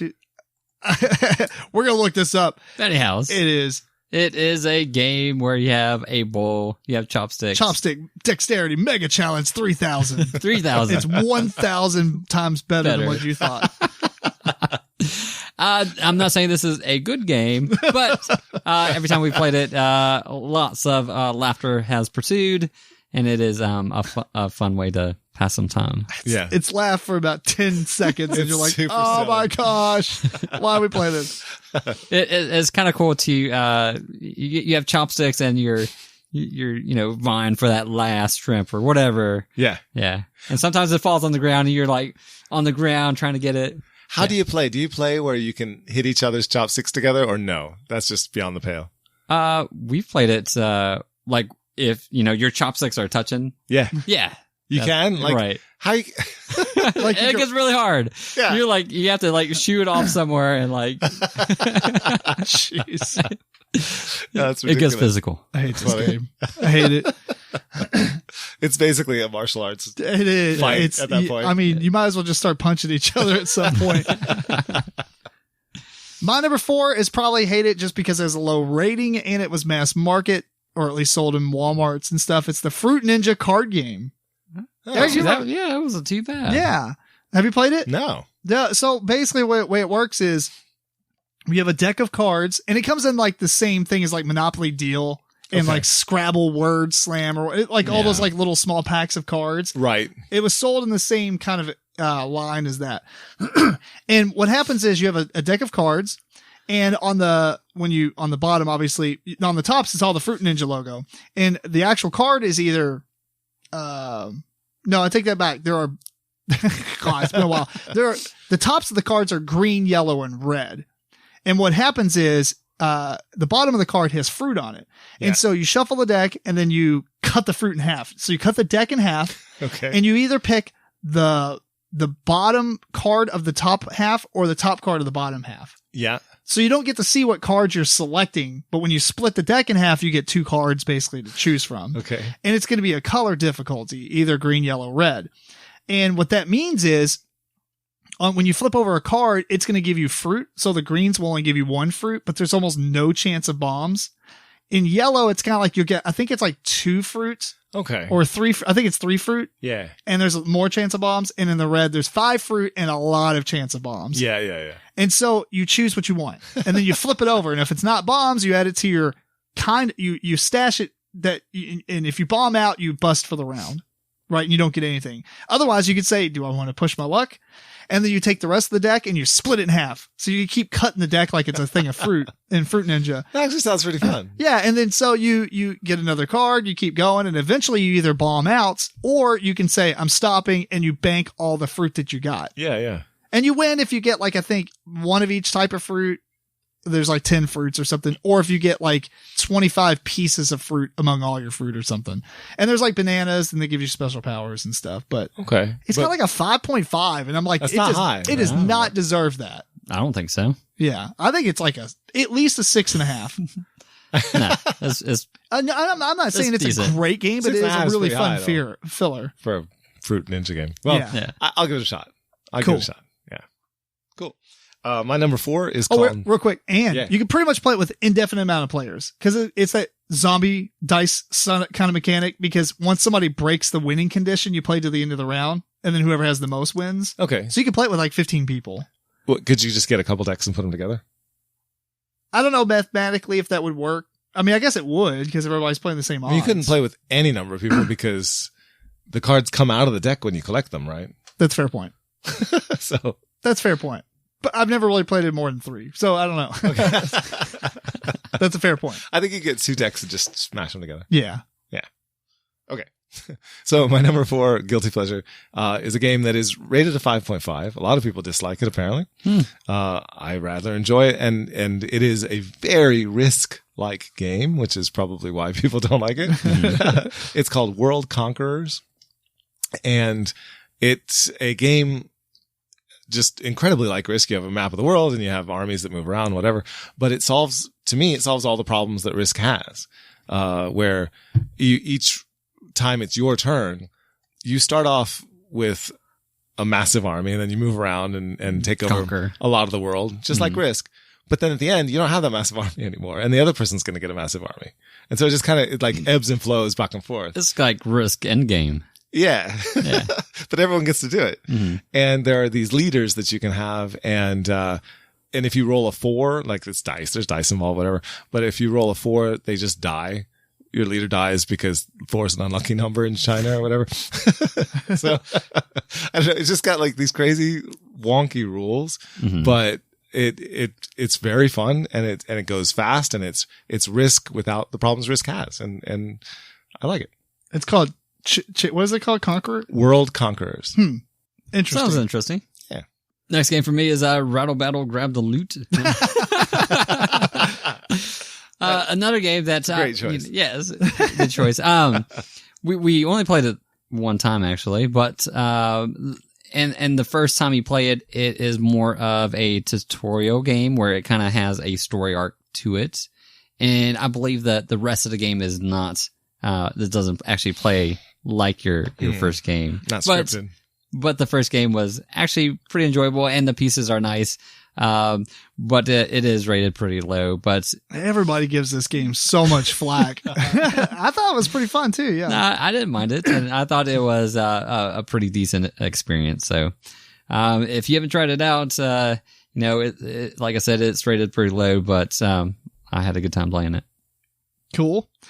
My number 3 is Phase 10, the dice game, which has a terrible rating. I think it's like a 5.4 or something. Here's the thing. It's really fun. So it's like Yahtzee, but what happens is you have a list of 10 phases that you need to get through. And you kind of just remember what phase you're on or whatever. And it's like get 3 of a kind or get 2 pair or whatever. So you got like, I think 6, I think there's 10 dice. 6 of them have all the high numbers and the last 4 have all the low numbers in the wilds. And then all of them have an equal amount of all the different colors. Each side's a different color.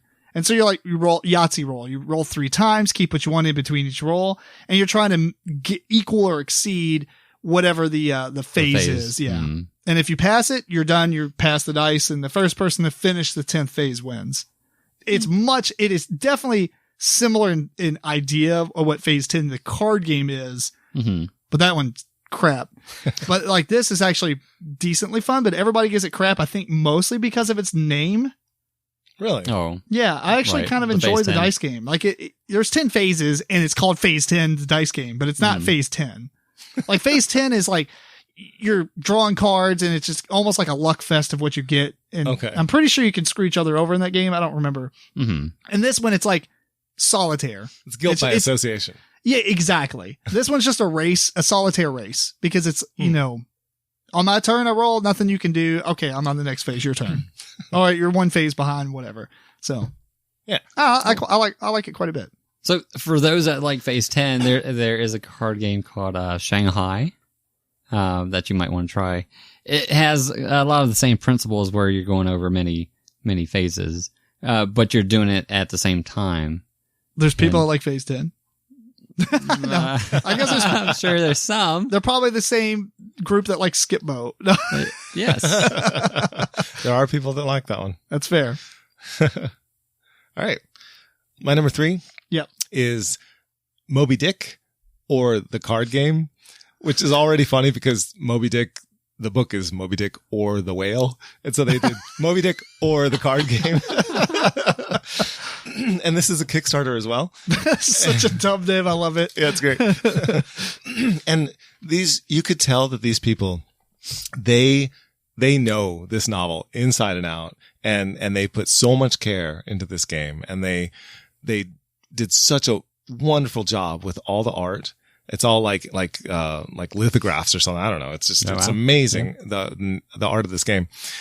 And there's story, there's like events that happen that match the book almost perfectly. It's just, you're playing the book.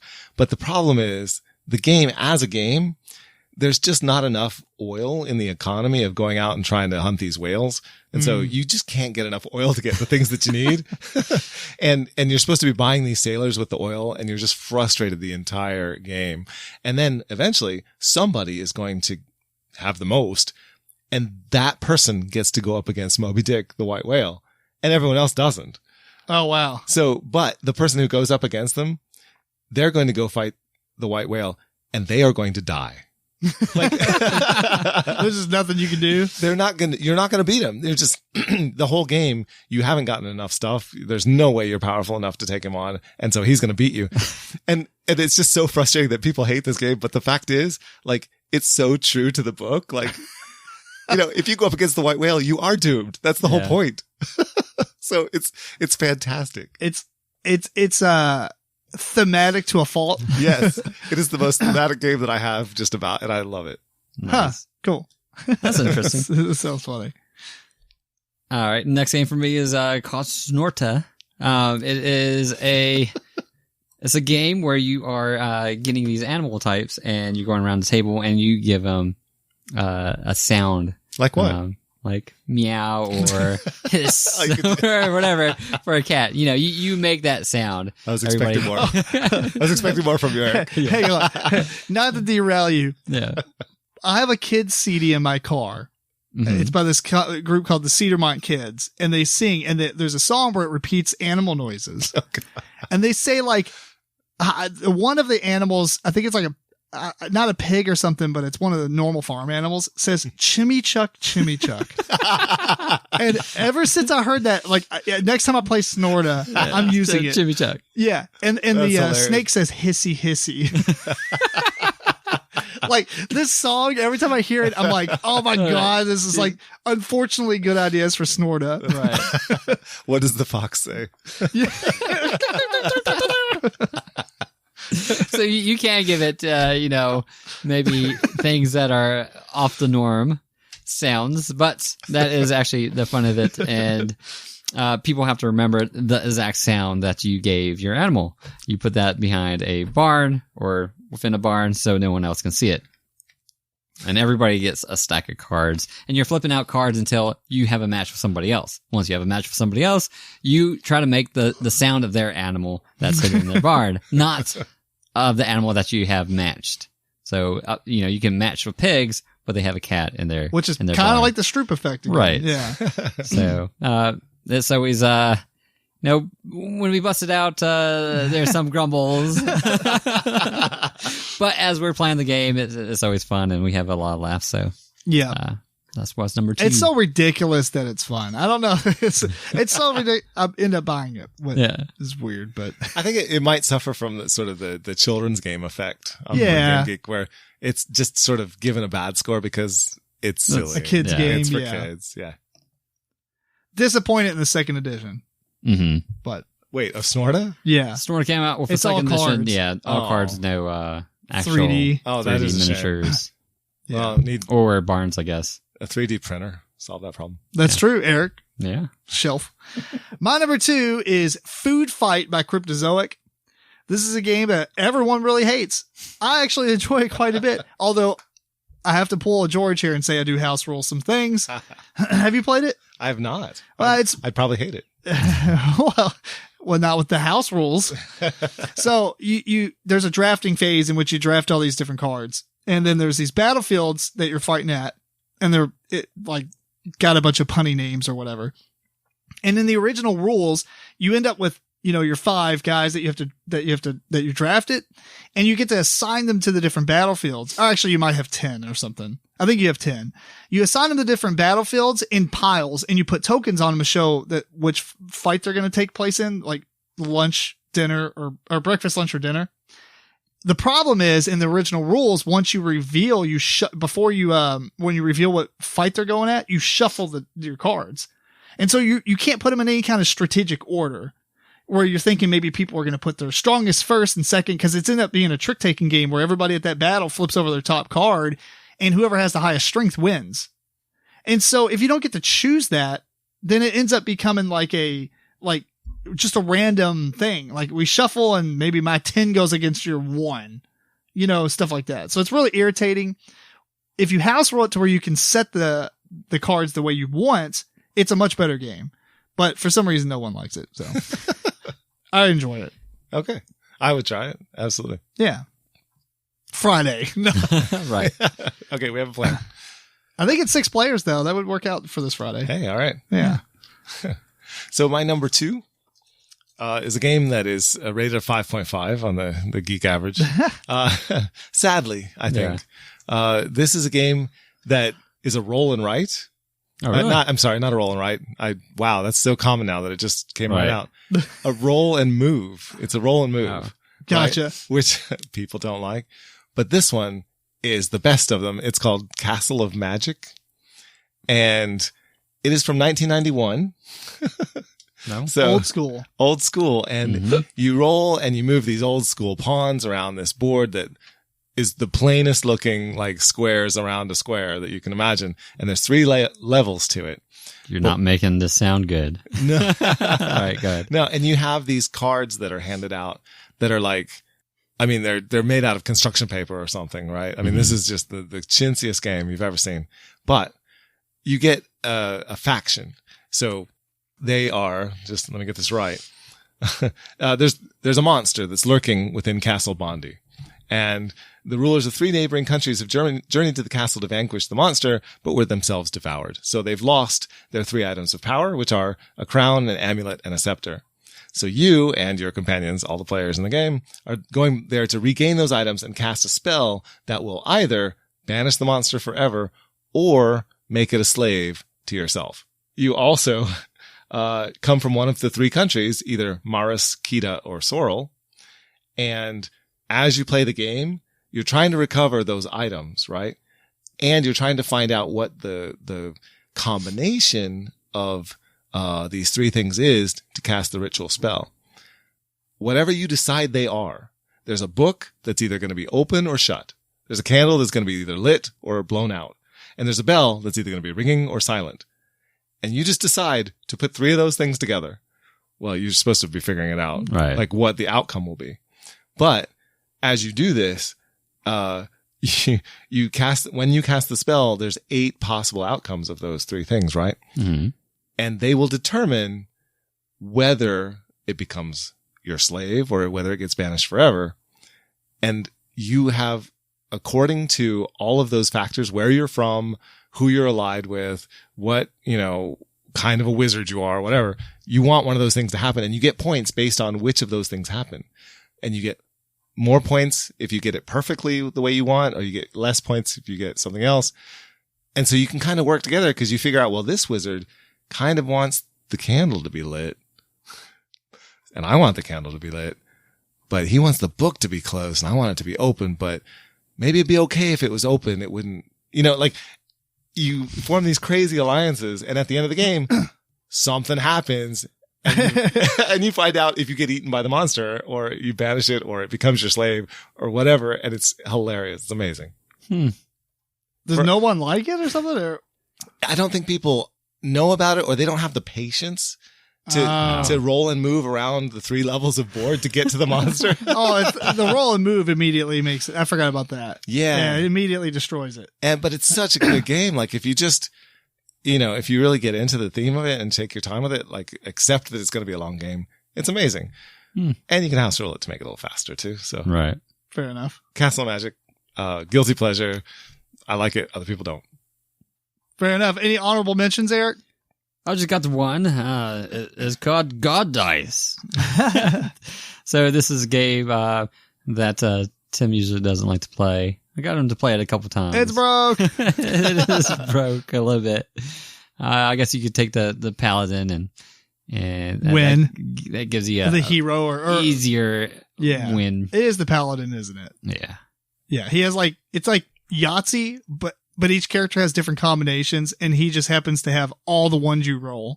He's the easiest to hit off every time. Yeah, and the hero, because he only needs 2 symbols to do a decent amount of damage for the ratio. Mm-hmm.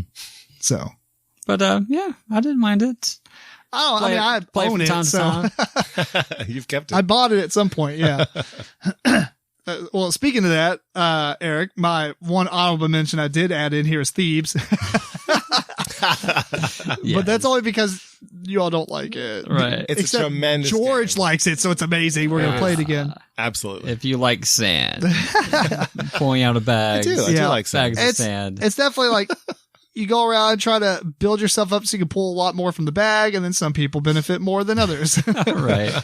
I put Yahtzee on here just because I've talked about it in the past in our guilty pleasures thing. It wasn't necessarily board game related.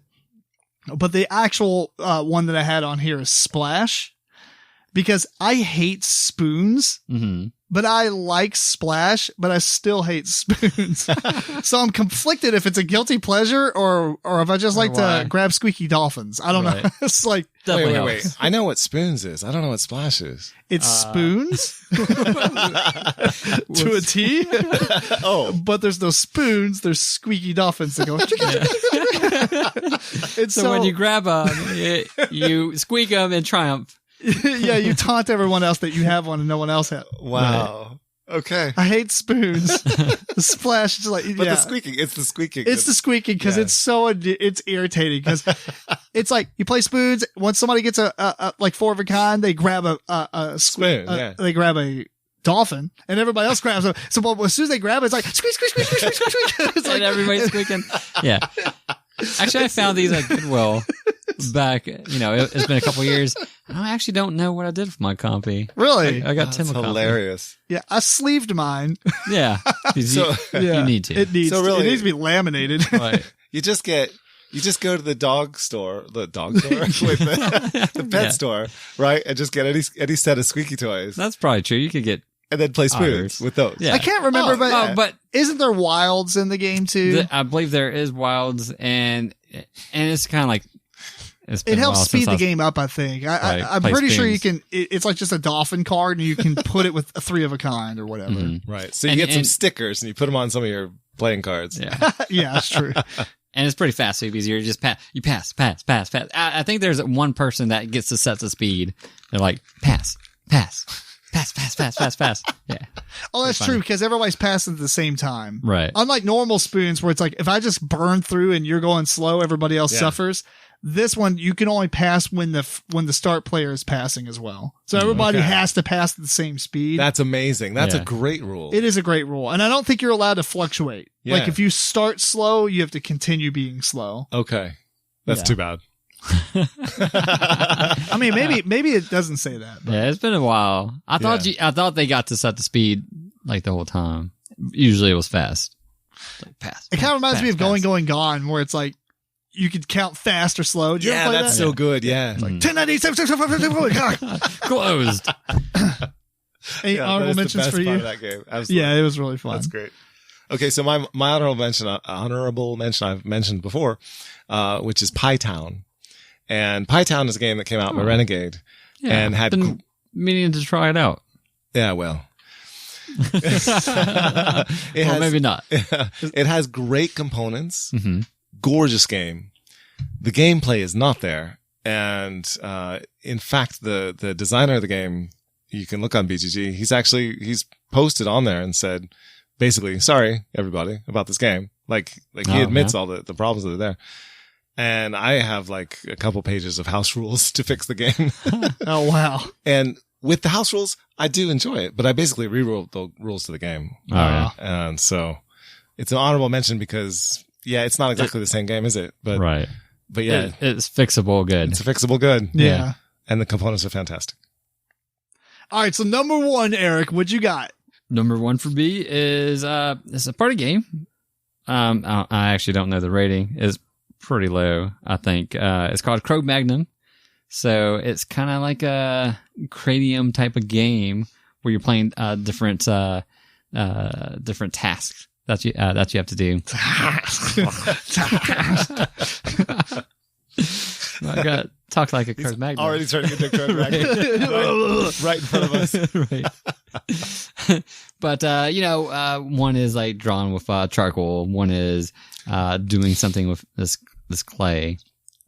But the best part of it is you get a like a little tablet piece of cardboard that tells you here are the 20 words that you know. And you have to, have your team guess something while you can only shout out these a few amount of words that, like big sky and it gets pretty funny. It's So, pretty funny. Yeah. I need to good try it out. choice. I mean, you told me all about it, and Yeah. I really wish I would have been able to make it that time. yeah, we'll have to play it again. Yeah. That is a game that needs a higher score. It really does. Mm-hmm. It Yeah. deserves it. Well, my number 1 is a game we've talked about before, but it's called Clout Fantasy. Oh, yeah. And I think there's 2 reasons why the game got really bad ratings. One is because it was incredibly expensive. It was like $3 for a pack of 2 poker chips. Whoa. Mm. Yeah, and they were random, and you didn't get to pick the factions that you got. And you only Oh, played wow. one faction when you build a deck. I bought the game really cheap when it died, so I did not suffer this. The second thing that I think it got bad scores for is that you sit it's like Magic the Gathering with poker chips, but it's dexterity based. So you throw them on a table, and when you get them so close to each other, they have a distance that they can kill off other people, and there's all kinds of special abilities and interactions and stuff. But like, I would sit across from Eric and throw my chips, and you would sit where you're at and throw your chips. And so the game is trivial on the dexterity element. Mm-hmm. When we play it, I've house yeah. ruled it to where we throw from the same spot on one side of the table. Mm-hmm. And so the idea is if you're good at throwing, you can throw stuff on the edges on the opposite side of the table, and it's really hard for people to get stuff to it. And you have to stick the landing. Yeah, you have to stick the landing. Nice. Yeah, so it actually is really, really fun. I love this game.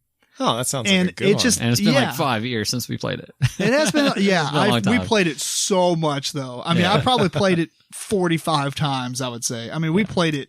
were- One night, I know we played it 15 times in a row. Oh my gosh. We were supposed to do a tournament or something. We are still going to do that. We So I have should. a Friday. booster box Yeah. that is sealed. We just need 6 people in about 5 hours. Oh, Because you would have to, you have to draft. for 5 hours? Well, no, what I mean is like we would play a tournament. So you would Oh. draft and it would be Swiss. So you play against every other opponent. And then whoever has the best scores would go on to the next rank and then so on until there's one winner. I'll let you be the one winner. I don't want to do it for 5 hours. Oh. Well, I mean, it would be something you schedule and just do just that. Yeah. Yeah. Okay. But, oh man, it's so much fun. You like it, right? Oh, yeah. Yeah. It's I got, liked it. it's got like I think it might have a slightly,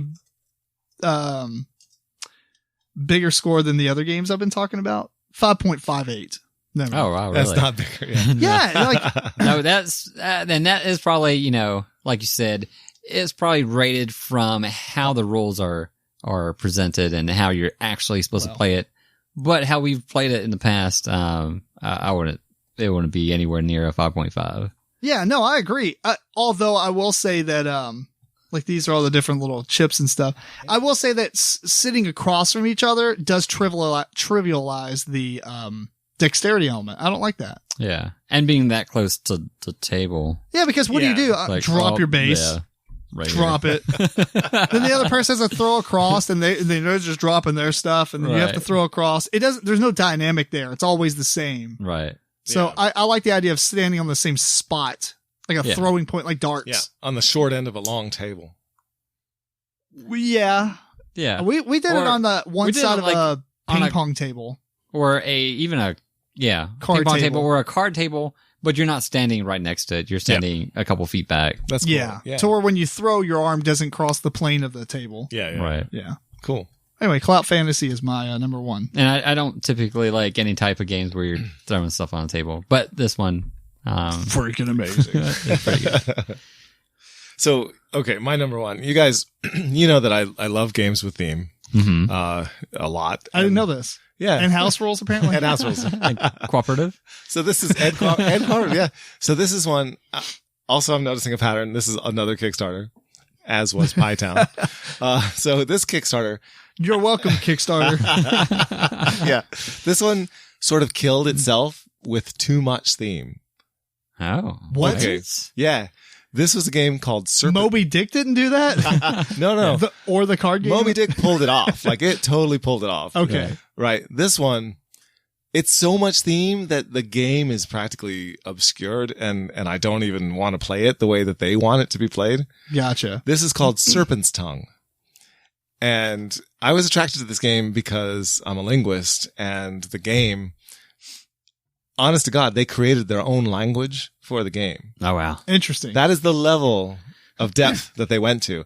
And they hired linguists to do this, right? Made their own Klingon. Essentially, yeah.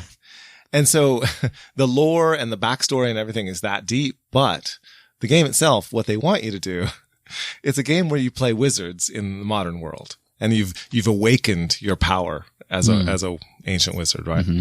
So you have a spell book called a codex, which is, actually a leather bound thing. The components are the most amazing of any game I've ever seen. You actually get a leather bound book with spaces in it, slots to put your spells. And your spells are these massive, like tarot sized cards with incredible artwork and all kinds of stats and whatnot. It's a collectible card game thing.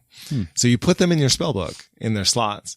And then as you play the game, you can go through and take them out and use them and then they're gone. Right. So you show up ready for this wizard conflict with a certain number of spells and they go together in a certain way. So it's deck building as well. yeah. Okay. That sounds pretty cool so far. All of that's amazing. Here's what they want you to do when you play the game. Was this Kickstarter within the last 5 years or so? No, longer. Was it? Because I'm starting to remember this. Keep going. Okay. On the back of the card, when you cast the spell, they want you to hold up the card And you have to remember the component of the spell, which is spoken. So you say in the language, in the language, yeah, the incantation to cast the spell, which you have to memorize because you're holding up the card and on the back it shows your opponent what that is. Mm-hmm. And so they're reading it. They can tell you if you're right or not. And then it's a memory game. And they, well, and 2013. Yeah, I remember this Kickstarter because I actually thought it looked awesome. It is awesome. But here's the thing. I'm not going to stand there and like study my spells and I'm not going to do a LARP, you know, and wear wizard's robes. I'm not going to do it. And you got to do like hand motion. And they have hand motions that go with it. Yes. Oh, wow. Which you also have to memorize. That's awesome. And it all like, there's like 6 different like sorts of spells. There's like bio spells and plasma spells and whatever. And they have different hand motions for different things. Like they are deep in the lore here. I'm not going to do that.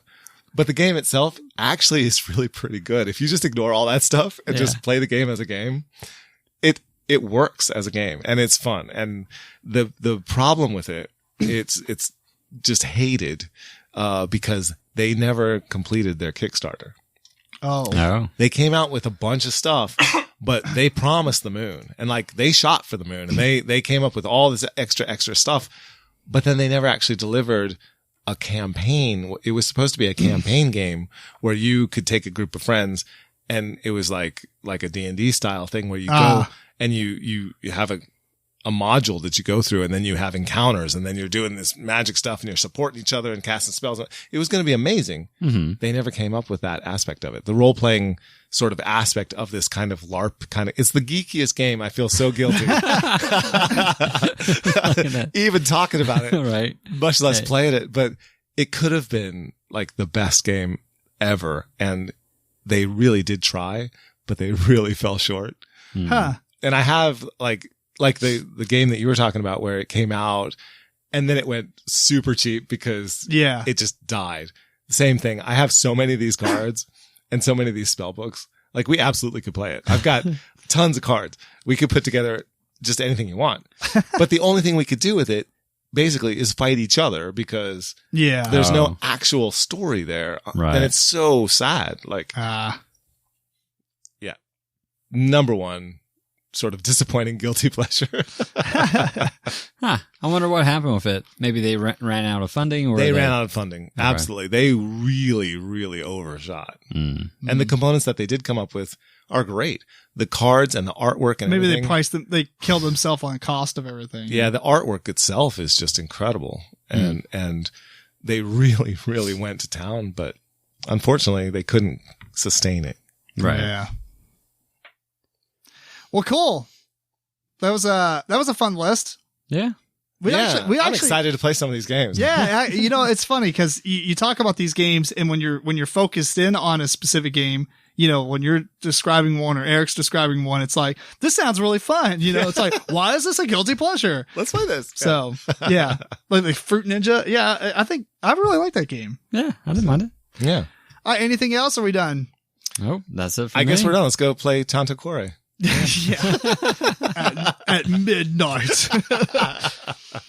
All right, well, I think it's time we wrap this episode up. We want to thank you again for tuning into episode 86 of the MeepleCore podcast. This episode was recorded on November 5th, 2019. Please send us questions and comments to MeepleCore@gmail.com. Jeffrey Epstein did not kill himself. Follow MeepleCore at Twitter, Facebook, and Instagram.